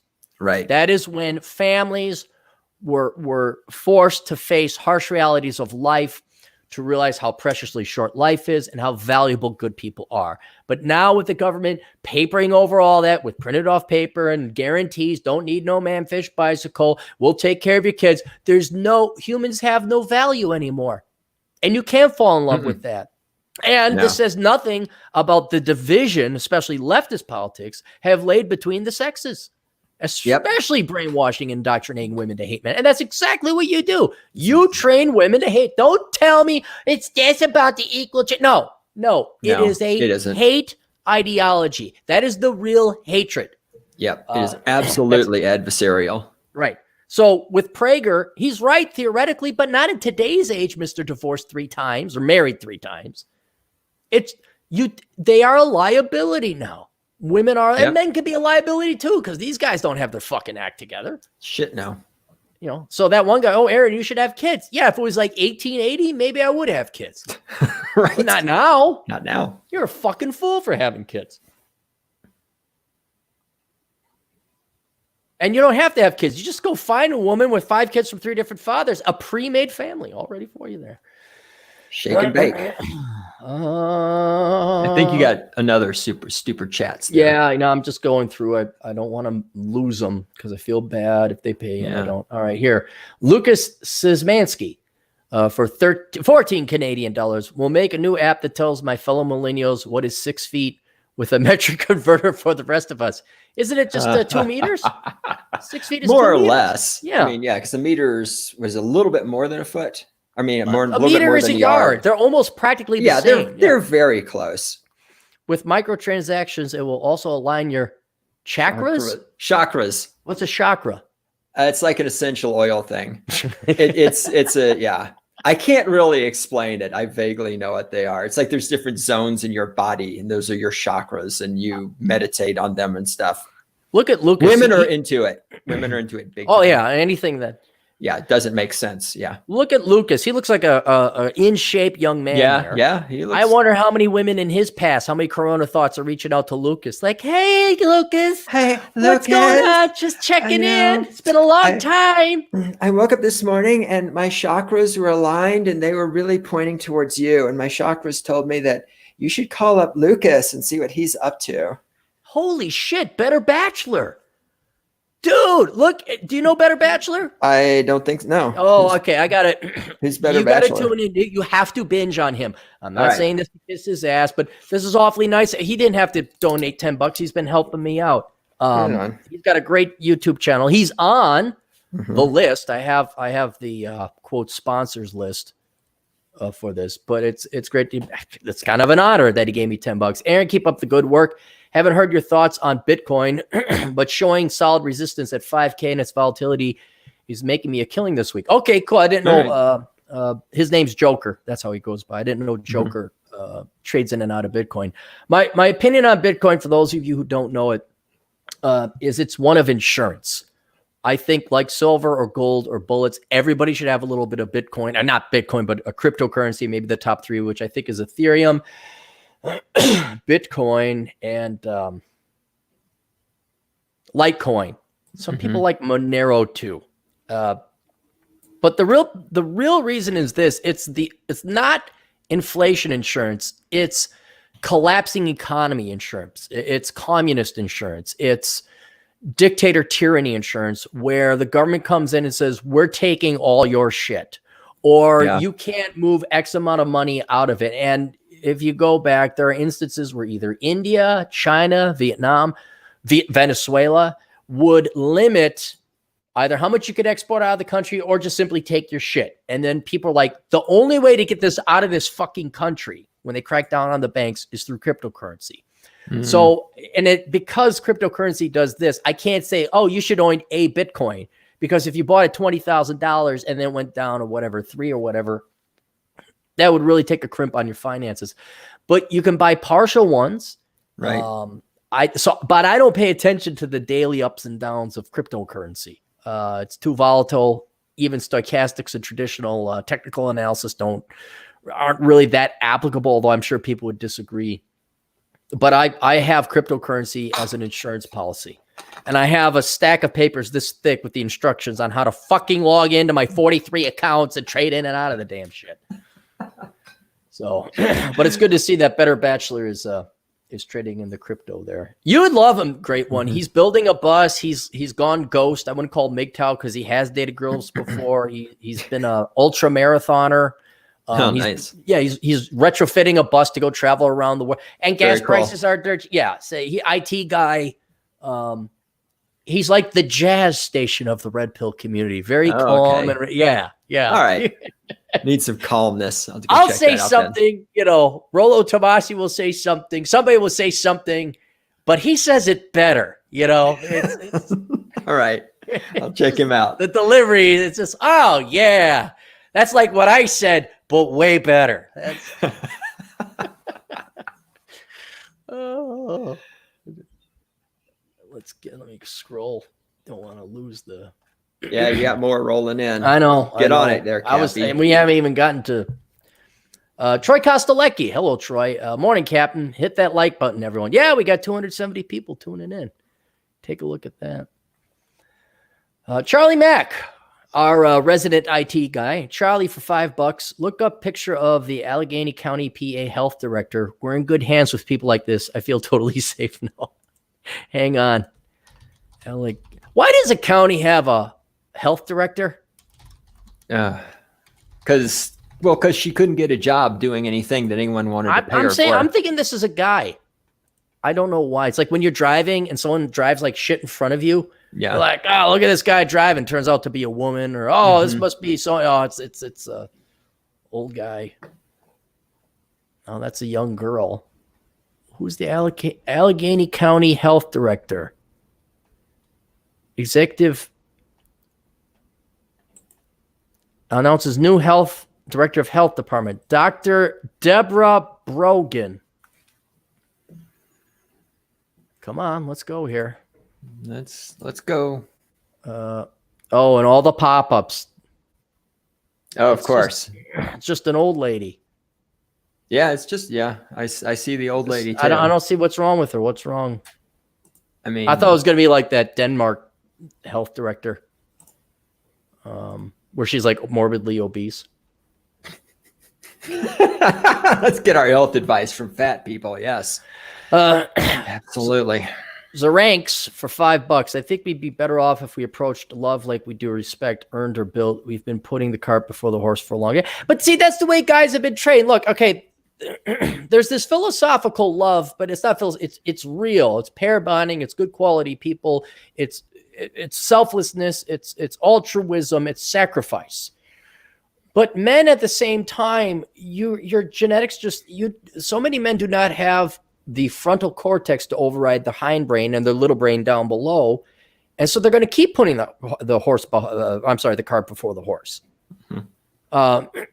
You can't just say, oh, we ought to start holding women to standard. Because look, for every one of us, there's 1,000 guys. What, right. You don't think there's some pasty, bald-headed white fuck who got laid off in banking or whatever, who's sitting on some cash, and now some gal he met on the internet gives him the time of day. He's like, I already know. I know. Again, great one, the darkness.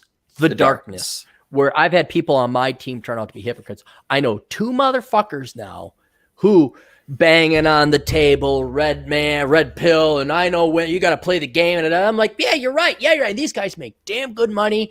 And guess what happens? They meet some broad and all out the window. All out the window. Come the biggest beta pussies ever. Yep. Throwing women money because, I won't go into too much details.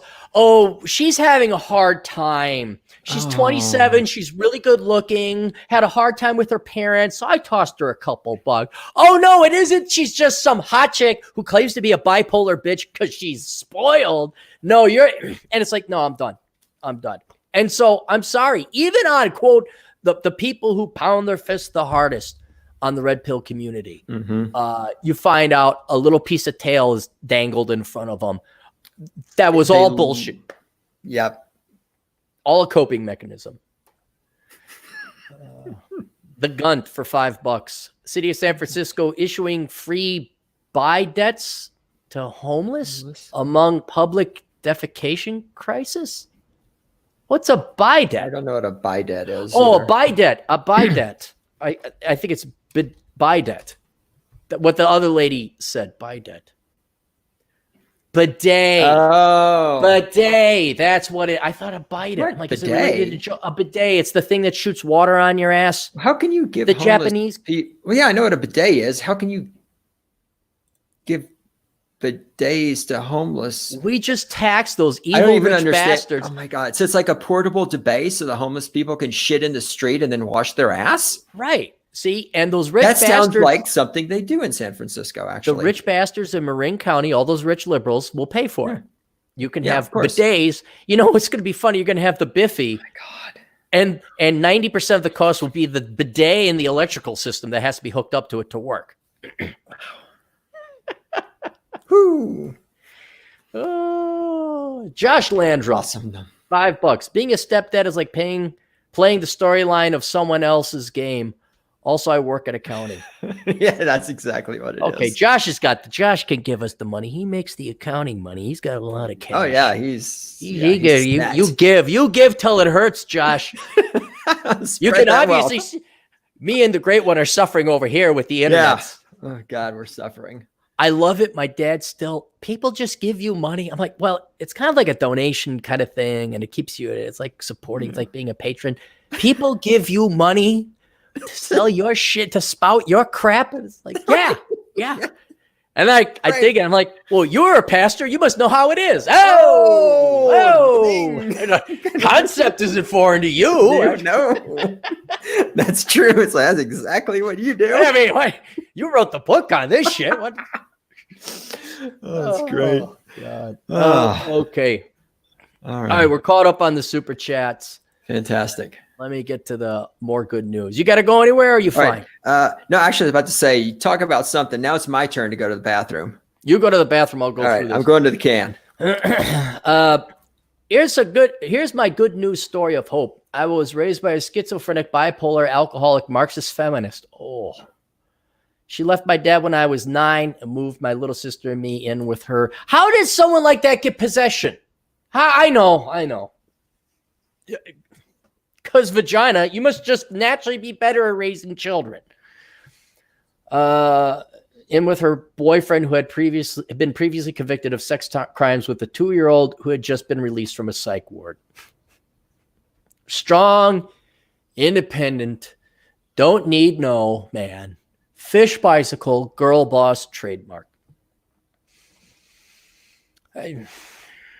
Things were as bad as they sound for a long time, but the good news is that I escaped all that. I had a rough start in my early 20s, but I sorted myself out and I got my shit together.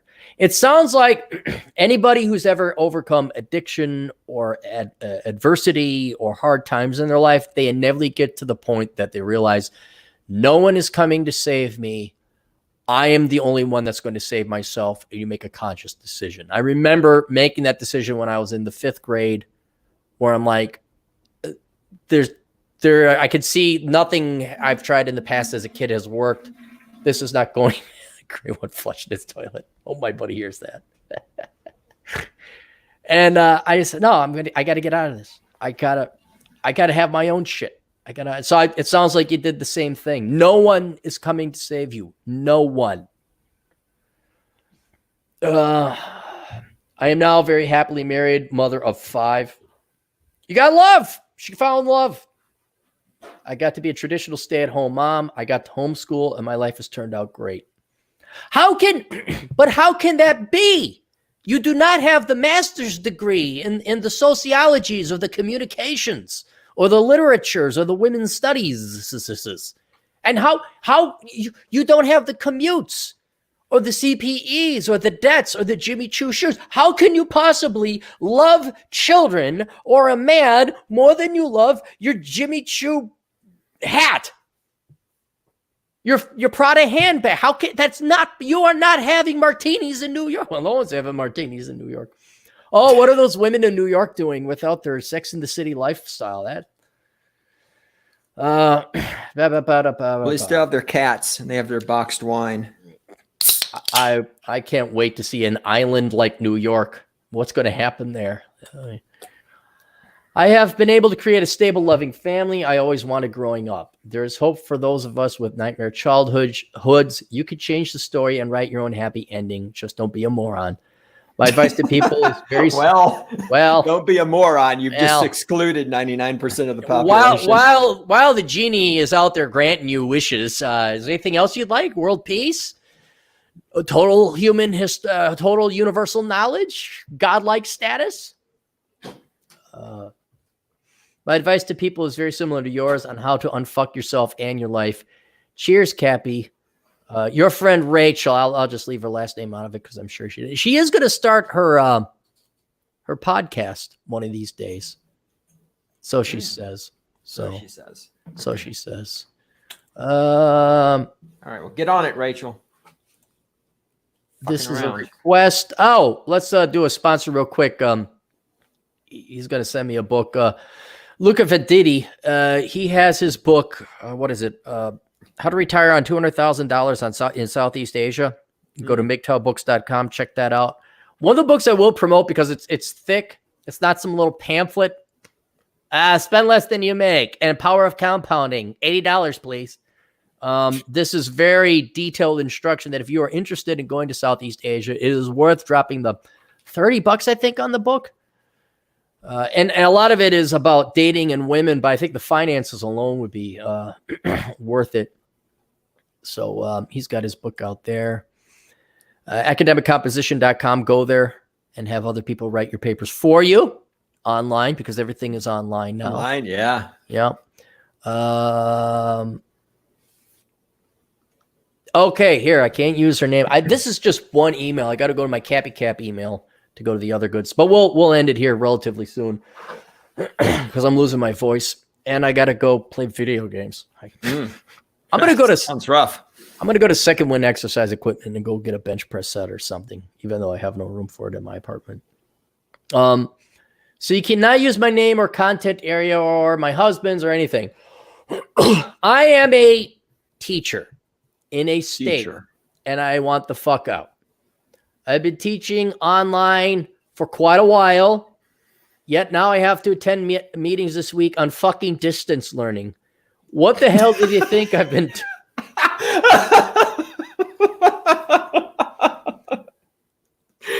Oh, the school system. Well, do you know what it is? Stupid people? I'm trying to think of an analogy. Like there is only so much finite material or knowledge or information to know about a very simple subject, right? Like education. Yeah, okay. Right. It's the same thing with, let me use this as a better analogy. Business, there's no need to get a 4-year degree, let alone a 2-year degree in business. Business is very simple. Right. It's common sense.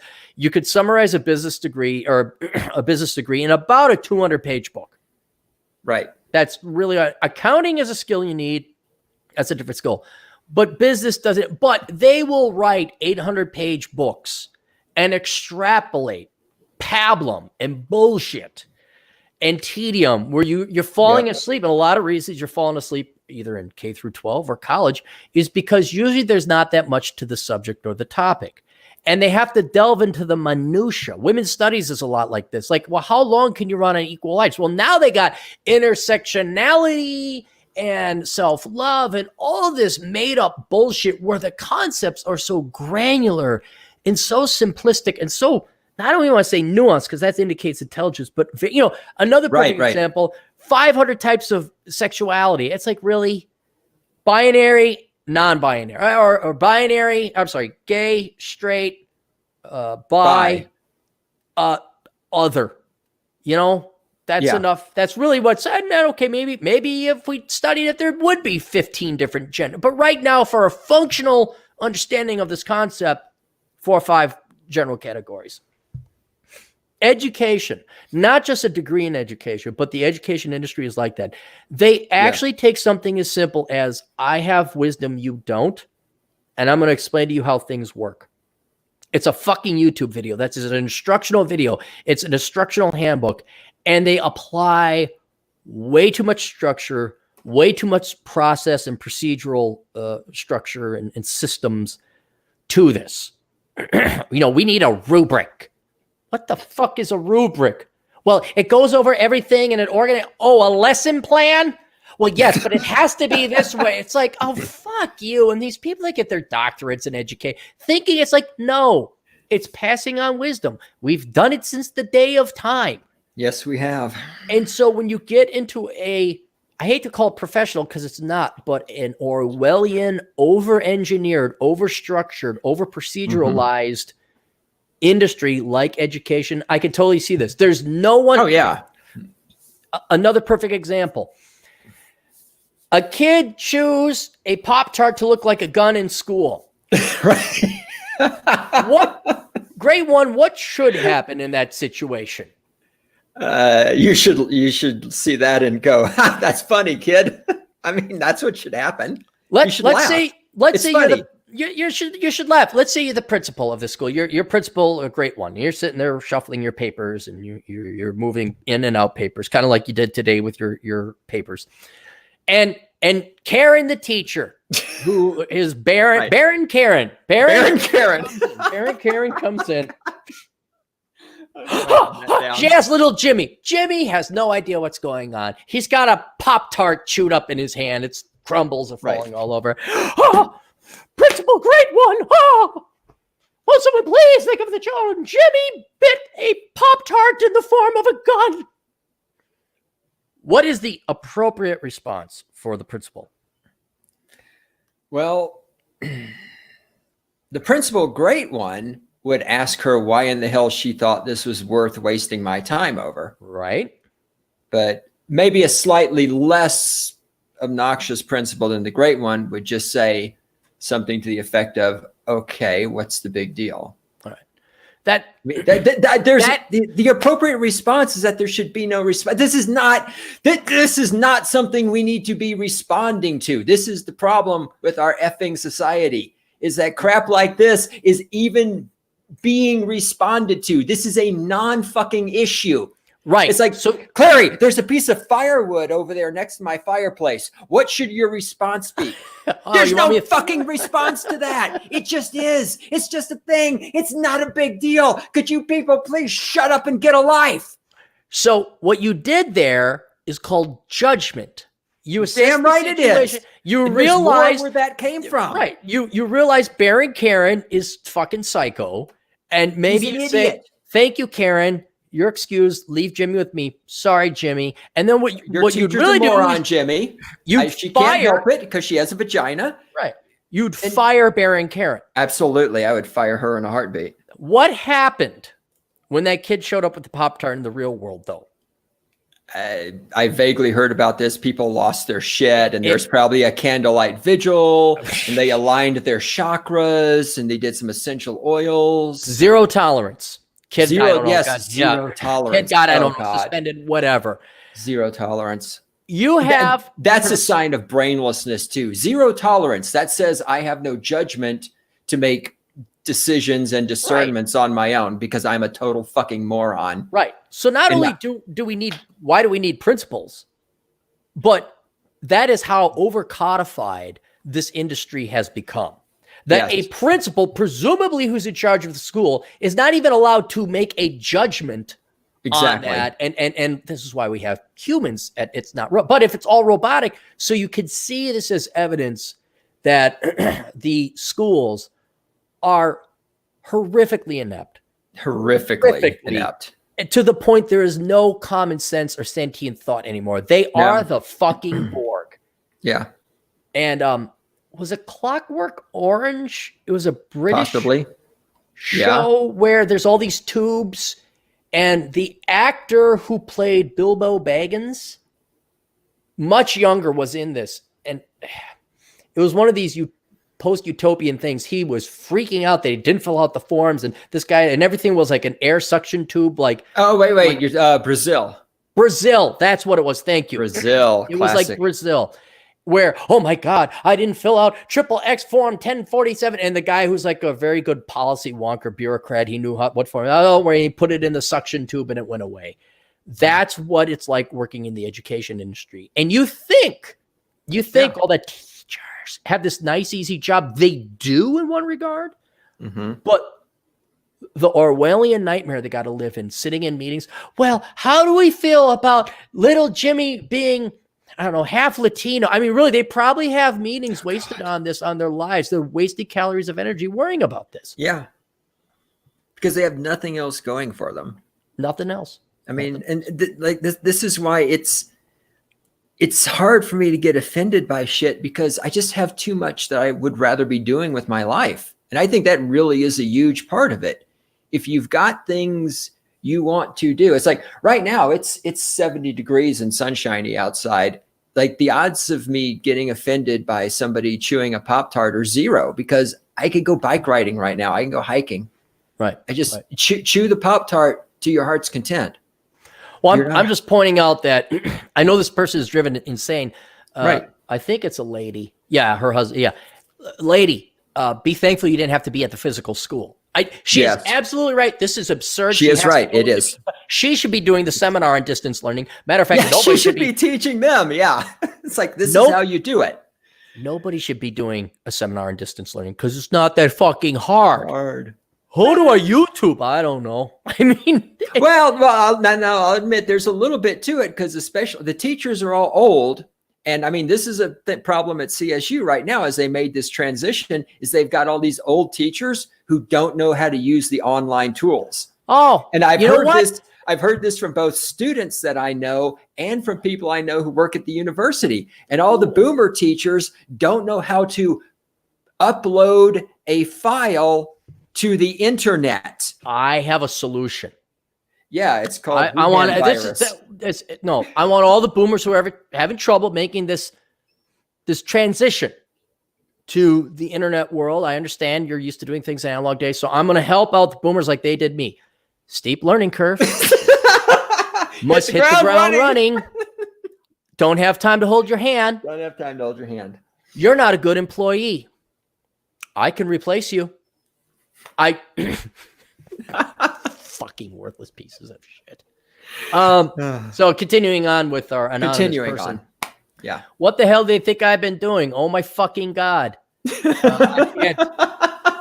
You'll notice my language. I'm kind of limited because people are fucking pussies that can't handle.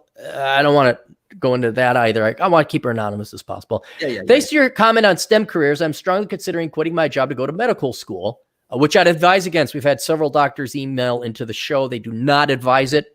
For that amount of time, effort, and energy, you could do something else. A dream of hers when she was a child, but not until I take full advantage of the fact that I get a free paycheck for the next 3 months because I did this crazy thing called prepping when it came to my classroom. Yes! Yeah, what? You mean you understand the concept of the future? Whoa! No, I think she means prepping for her school. Like, hey, you have, remember that lesson plan? There's a whole, I guarantee you, a great one. There's a whole set of classes you got to take on setting up a lesson plan. College class, you got to probably spend $3,000 on that class. Oh yeah. This lady, obviously common sense. Well, I just have a lesson plan. I prep. Yeah. Well, that's what I'm saying. She understands the concept of the future. She did a lesson plan. She planned for the future. It's all done. She knows what she's going to do for the next 3 months or whatever. She did the work up front, and now she can relax and just follow her plan. She understands the future is a thing, that it's coming. To to give her some happiness, like let's spin a positive. Let's paint a very thick, very thick silver lining, because I think this is more than a little thin silver. This is a thick silver lining, very bright. Okay. Imagine what it's like being one of the many, I'd say 85% of the teachers who are losing their fucking shit because they are so dumb. They lack the intelligence to figure out how to do classes online. Mm-hmm. Like, what is that life like where you're obsessing about diversity quotas? Did we hurt little Jimmy because Jimmy's black? Oh, did I get this? I don't know how dumb are you? You don't know how to set up a lesson plan. Right. I mean, we're really talking mentally impaired people, really incompetent people. And these are not the people. These are the ones, seriously, do they know bleach is a disinfectant? Probably not. Do they? So just be thankful you're not them. Yeah. Thank you also for the book, Curse of the High IQ. Your description of the type of man a high IQ woman needs is ridiculously accurate. You know how I knew that? I talked to all my female friends who are super high IQ, and I knew it was legit because what they said corroborated each other. They all said the same thing. Right.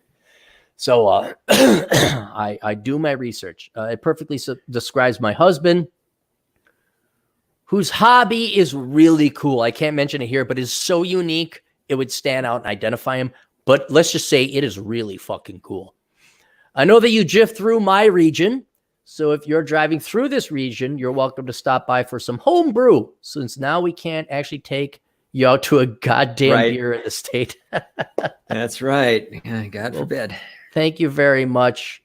I appreciate it. So that's some more good news there.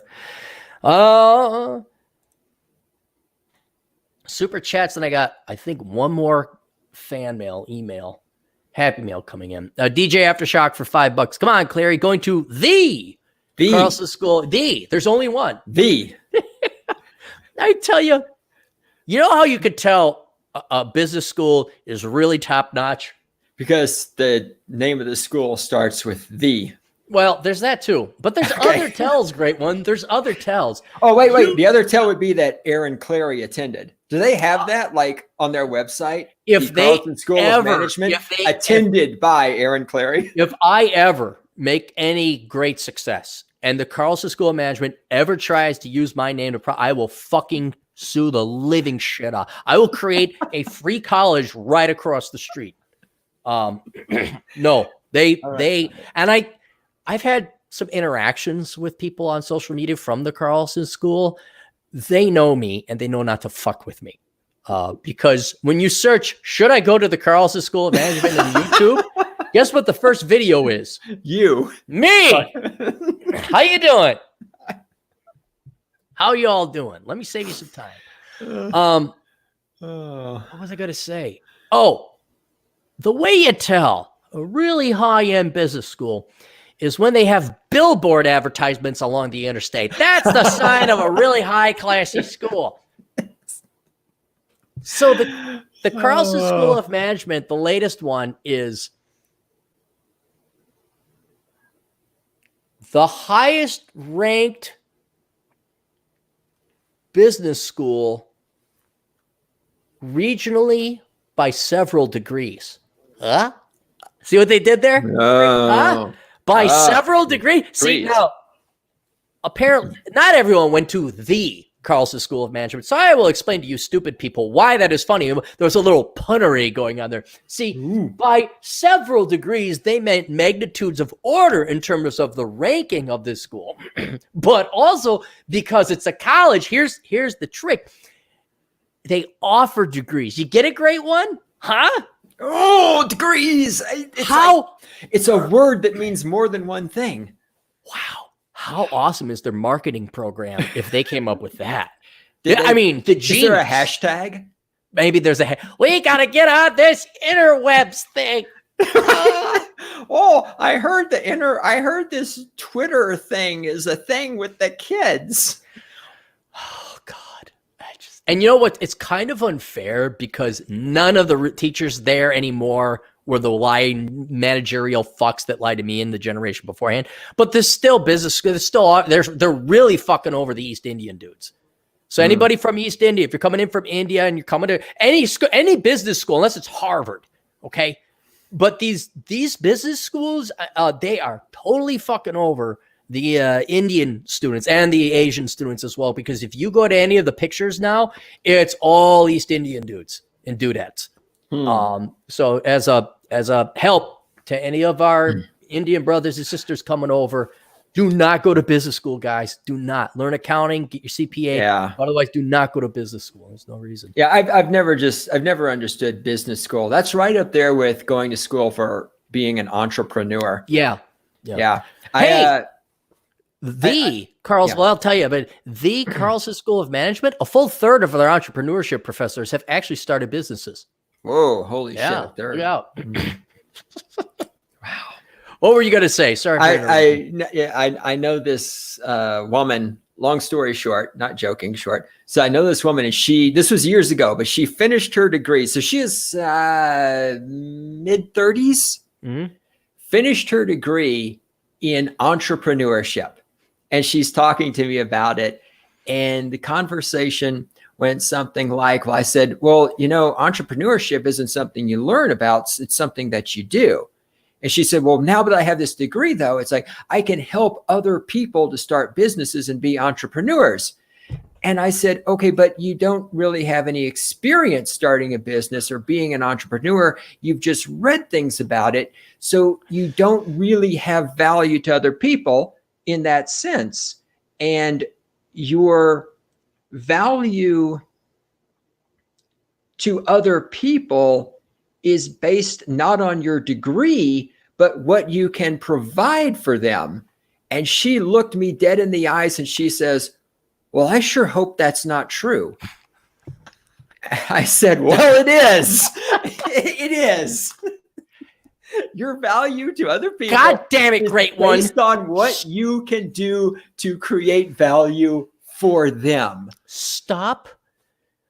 Independent. Strong. And she was independent. No motherfucking man, fish, bicycle, girl, boss, trademark.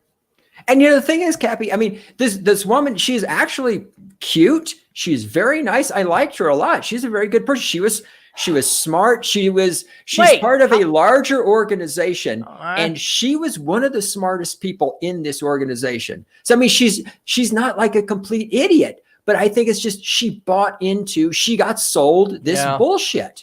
Yeah. You know what I'm saying? She is not a dumb person. I bet you there's a lot of gals into this. I bet you there's a lot of gals who went into social work or teaching. Yep. I know a couple teachers who are brilliant women. And it's like, why didn't you go into programming or nursing or accounting? I like children. Children. Have some children. Did you know? Hey, girls, did you know? You can make children. Too complicated. No, it's not. If you're go to the children's store. You go to the not that hard. Right next to the toilet paper, the children aisle, right? The children aisle, yeah. The children aisle. Yeah. And then the whole raising other people's children thing, that infuriates me more and more every single day. Dude, it's going to be over in about 30 years, man. Just enjoy the decline. For those of you who want something to read during these times, I recommend Enjoy the Decline. Accepting and Living with the Death of the United States. It's a wonderful read. Oh God! Continuing on DJ Aftershock. Yeah, we got really sidetracked on this super chat. Okay, come on, Clary, go into the Carlson School of Management, teaches leadership and teaches you the importance of a dude, bro, and the Porter's 5 Forces model. The Boston Consulting Group Matrix. Have you heard of that? I have not. That you can understand on one sheet of paper. You look at the page. Oh, I see what they're doing there. Nope. I think it was like a 50-page chapter on the Boston Consulting Group Matrix. And turned out it was a very simple thing. So Django Geek for $2. We are in deflation. Time to prepare for inflation. We're not in deflation. Housing prices keep going up. Rent keeps going up. Healthcare, everything where money ends up flowing through banks and through lending goes up. It's not milk. Milk is not the majority of your investments or your personal budget. No, that would be toilet paper. All right, good. We're done with that.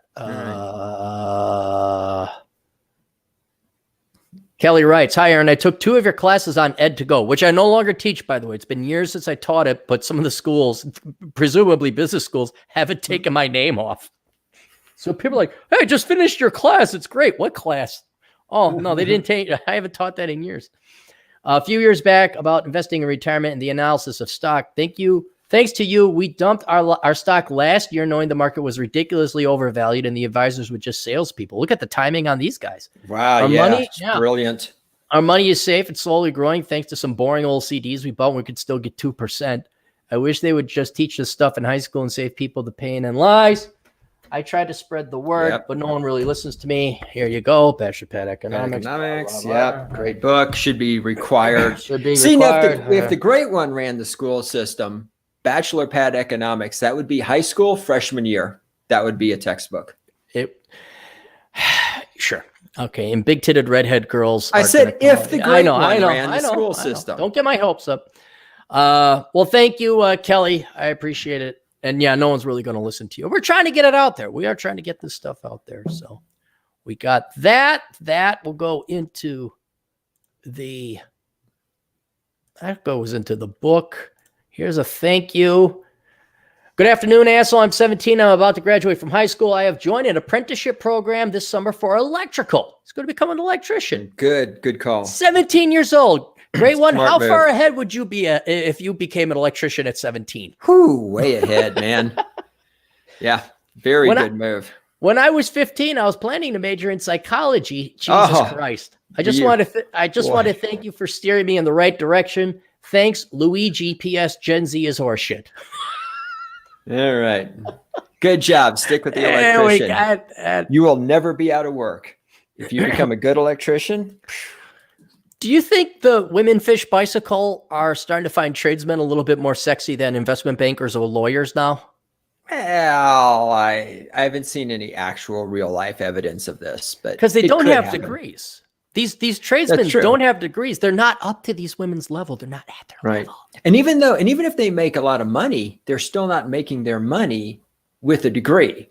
There's a difference, right? Like money you make when you have a college diploma is better than money you make if you don't have a college diploma.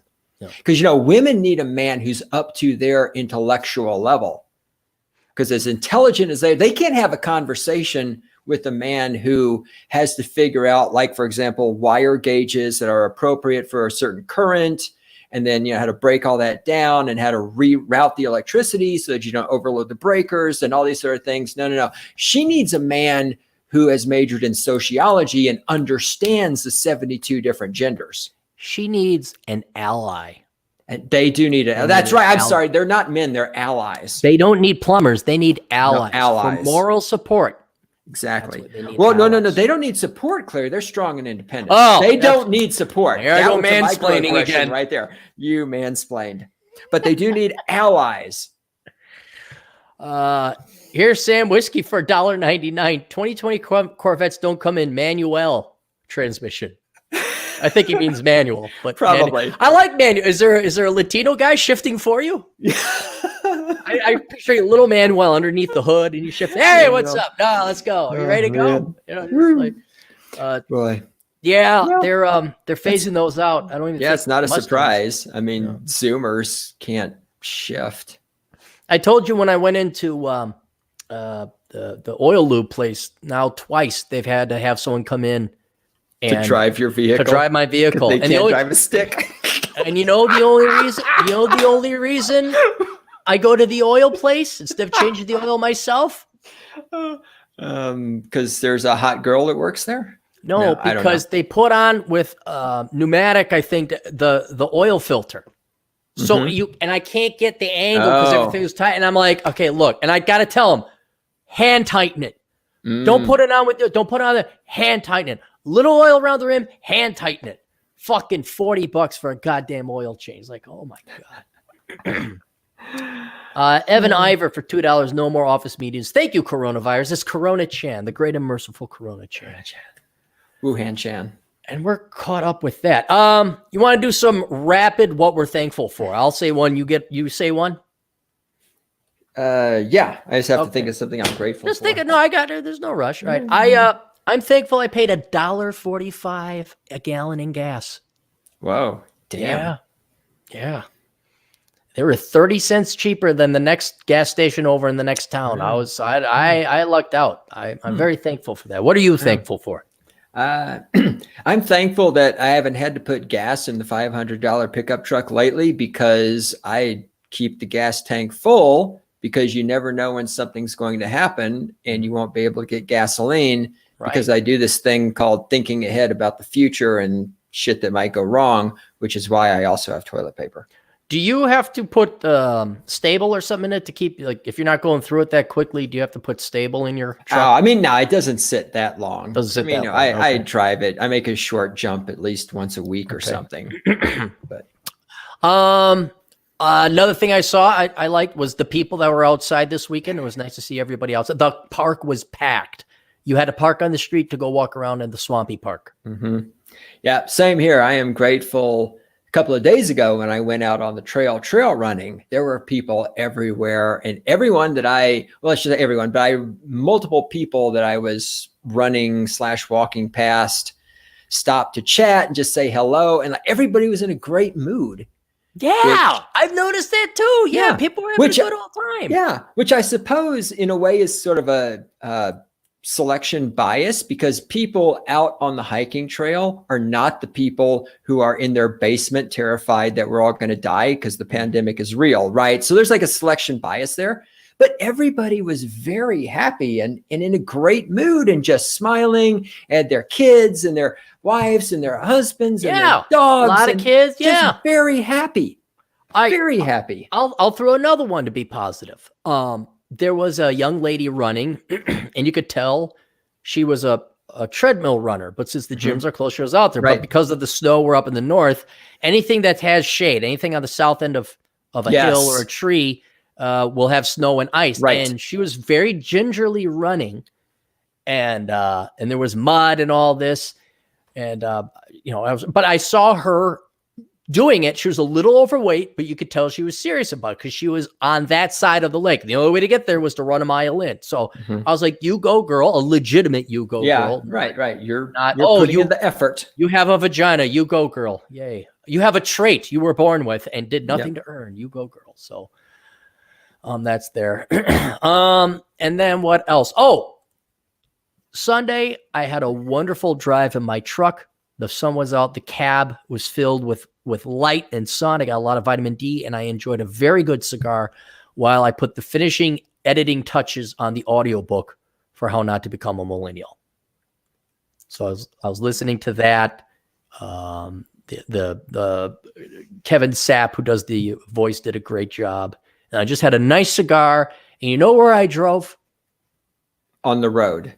Yep, on the road to nowhere. I just meandered. Nice. I got into Wisconsin. I meandered about there. Then I went on 35 because it's kind of nice Prescott area. But I just meandered and got lost, and then came back, and it was wonderful. It was very excellent. Nice. Yeah. Okay.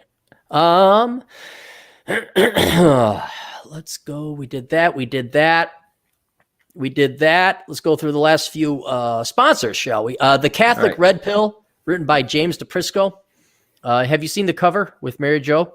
I have not. Oh, look up Mary Jo. You know what porn is nowadays? Look at the cover for the Catholic Red Pill on Amazon. That's porn. She's dressed as a cute housewife and a really nice 19. No, seriously. She's dressed beautiful. She's a beautiful girl to begin with, but she's also dressed very beautiful. Not slutty, not even just pretty. She has her heels and she has a tray of red pills.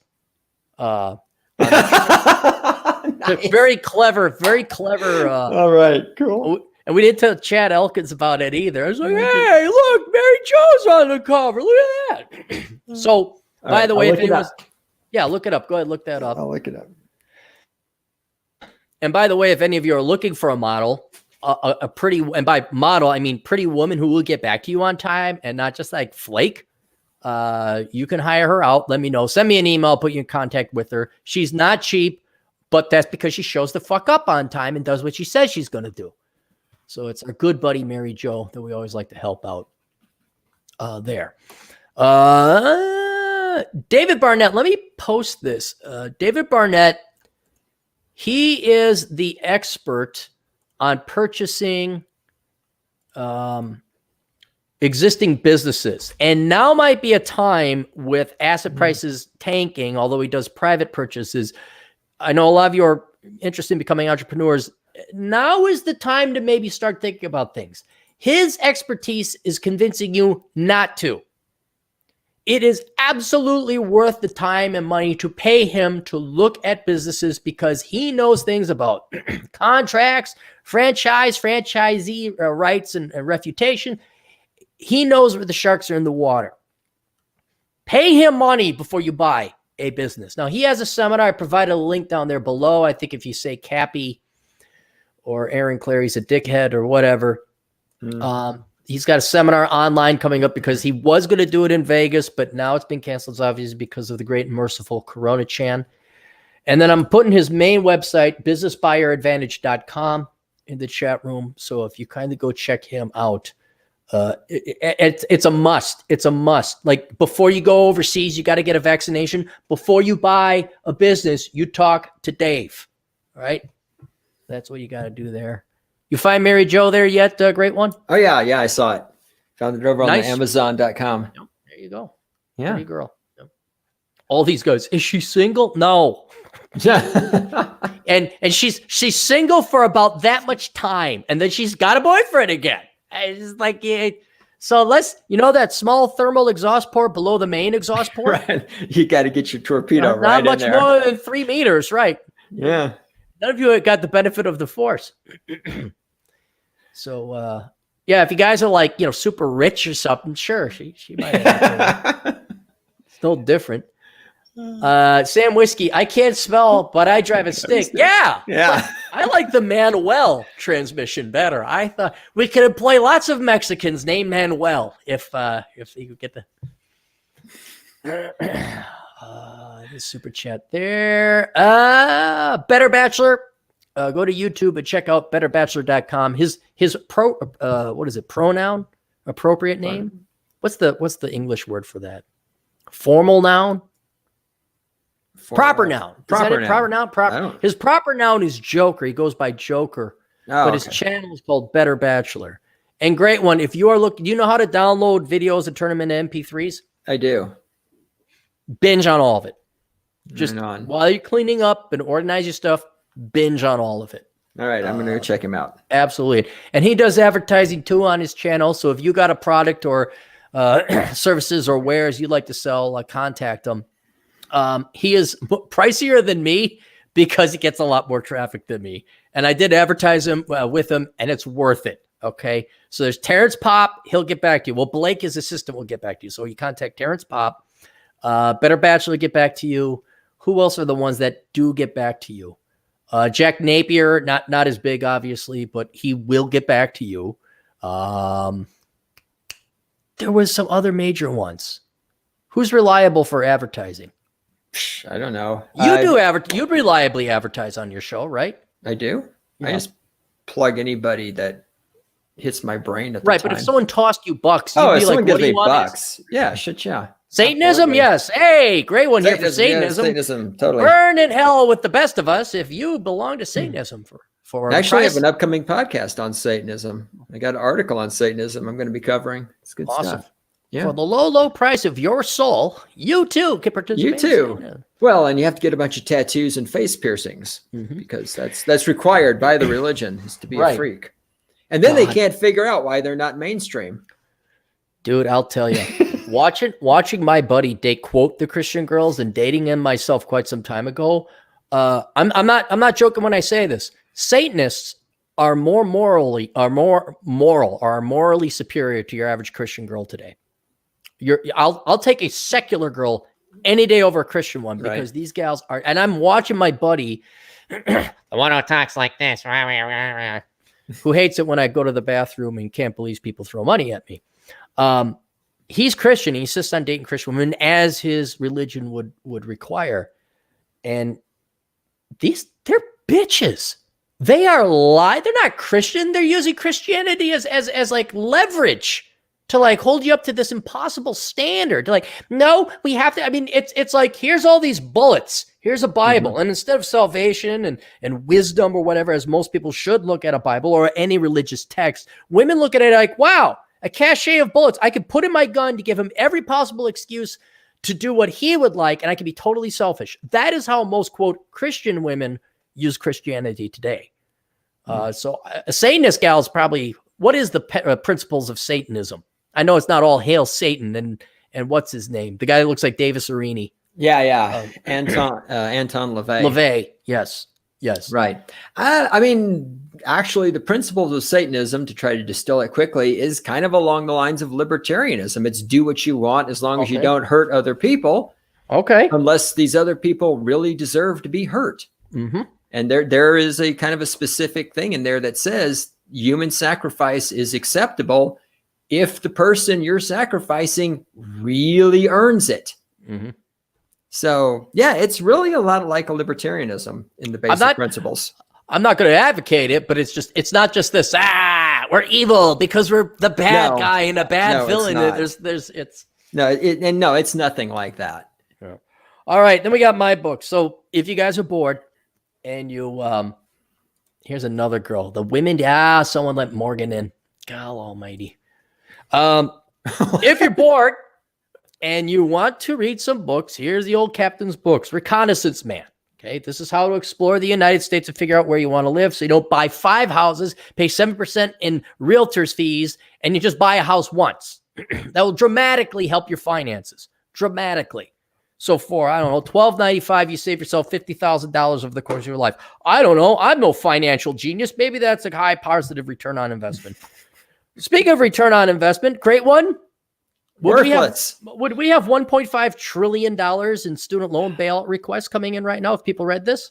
No, we would not. What year was that published? Do you see the year it was published? 2011. Gee, what the fuck that? No one wants to say that. No one wants to know In about my that. dream, it's my passion. I work with the children. I want to help children. Here, Yeah, this is not for teachers. This is a great book. Not really political or anything germane to today's topics, but if you guys are wondering why you're lonely, if you can't figure out why you're not entertained by things that normal people are entertained by. If you wonder like, why is the only intellectual stimulation I get through this dumbass podcast called Good Morning Coronachan? Maybe this book is for you. Oh, that's my buddy Lucifer when we got ice cream one time. Yeah. She's grown up now. 7 more years, she's not going to want to have anything to do with me. She'll be a tween. Totally dissociate herself. Talked about Enjoy the Decline. Not my book, but I wrote it and sold it, and now it's been slightly edited. How Not to Become a Millennial, Learning from America's Largest Sociological Disaster. This will take some time. Some brilliant philosophy in here. And the audiobook should be coming out soon. I uploaded it, so it's on the penny. Not mine, but Randy Bentwick's book, The Pence Principle. An instruction manual, how not to get me too. Not a terribly long book, but some, hey, wake the fuck up. This, along with Worthless, is what you should buy every young boy out there. Yeah. But I don't and mind Bachelor Pad Economics. Yeah. Let's not go crazy. Okay. You're right. Let's start small. And because I am racist, The Black Man's Guide Out of Poverty, actually very high rating. It basically tells black men how to get out of poverty. That's it. Yeah. And hey, Marcus, that would be by joining Black Lives Matters and blaming Whitey, right? Is how you get out of poverty. You know what's hilarious is how many people call the book racist because it was written by a white guy. It's like, really? Maybe that's why you're fucking losing money. Maybe that's why you're losing. Poor. Yeah. We can't help from anybody but our race. Oh, Jesus, no. And but good news, Marcus, the guy who did the cover, we all know Marcus Brown. He joined the Navy. He's in the Navy. Really? Now. Yeah. Do you think he's worried about food, clothing, shelter? Nah. No. Yeah. Well. And then 2 other books. If you're really, really bored and you've read all those books before, we have the Best of Blog books. Love Letters to the Left. The Best of Capitalism. It's big. I forgot how much. But that's one you can get. And then the Best of Capitalism Top Shelf. There's another one, Best of Capitalism Reserve. I don't have a copy of that book. Everything is available on Amazon.com. If you search those titles, paperback to Kindle, mostly audio, except for a handful of them. And that's it. Let's go through the final super chats if there are any. There was Sam. That's it. All right. More money that won't be going into my Pokeball fund or goes into the Pokeball fund, but there's nowhere to spend it. Maybe I'll get a cigar and drive around in my truck. Anything else on your end, Great One? Negative. I think I'm good to go. Where can people find you? Now's the time you plug your shit. Cynical Libertarian Society. You can type that into your search engine, or you can get there directly, cynlibsoc.com. And I don't do a lot of social media, but I've been hanging out on Twitter more than I should lately just because I can. So I'm over there too. cynlibsoc is my handle on Twitter. Also on Gab, where I never hang out. But anyhow, mostly go to the website, subscribe to the podcast, listen, send me hate mail, love mail, whatever. And then if you're tune in to the Great Ones podcast, because I really love his stories about working at Wayland-Butani and working with millennials and Gen Zers. But I also really love because you're in a college town. I love how you talk about the college students. What's the subtitle of that sub podcast? Oh, the College Kid Cast? The College Kid Cast. That's it. Yes. Those are worth tuning into because they are the future. Material. They are the future, and we are screwed. Oh my God, we're screwed. I gotta come visit. I gotta come visit next time. So we go through that pile. We take the oldest ones written by the journalism majors and find out 5 years later where they are, and they're like still in academia. Still in academia. Still in academia. All right. Would you like to read the great Coronachan prayer? I'll have a shot at this. This is cold. It's probably going to suck. It's cold. That's all right. Everybody bow your heads. Everybody bow your heads. All right. Dear great and merciful Coronachan, thank you for your non-sentient and zero fucks given truth, the teeth and threats that have been missing so much in the real world that are yet necessary for us to value life, acknowledge truth, and love our fellow man. May your nature continue to expose the evil and parasitic among us, the lazy, and those that put themselves above all others, our slave masters who have kept us enslaved, teachers who can be replaced by YouTube, and the stupid, unprepared who riot for toilet paper when there is none. Bless us, O great Coronachan, and reward us, specifically those of us who were smart enough to have 1 month's supply of toilet paper and who stocked up on 5.56 ammo as a matter of basic insurance policy. And may thine blessings come in the form of lower asset prices, less boomers, less traffic, cheap gas, and near free airline flights.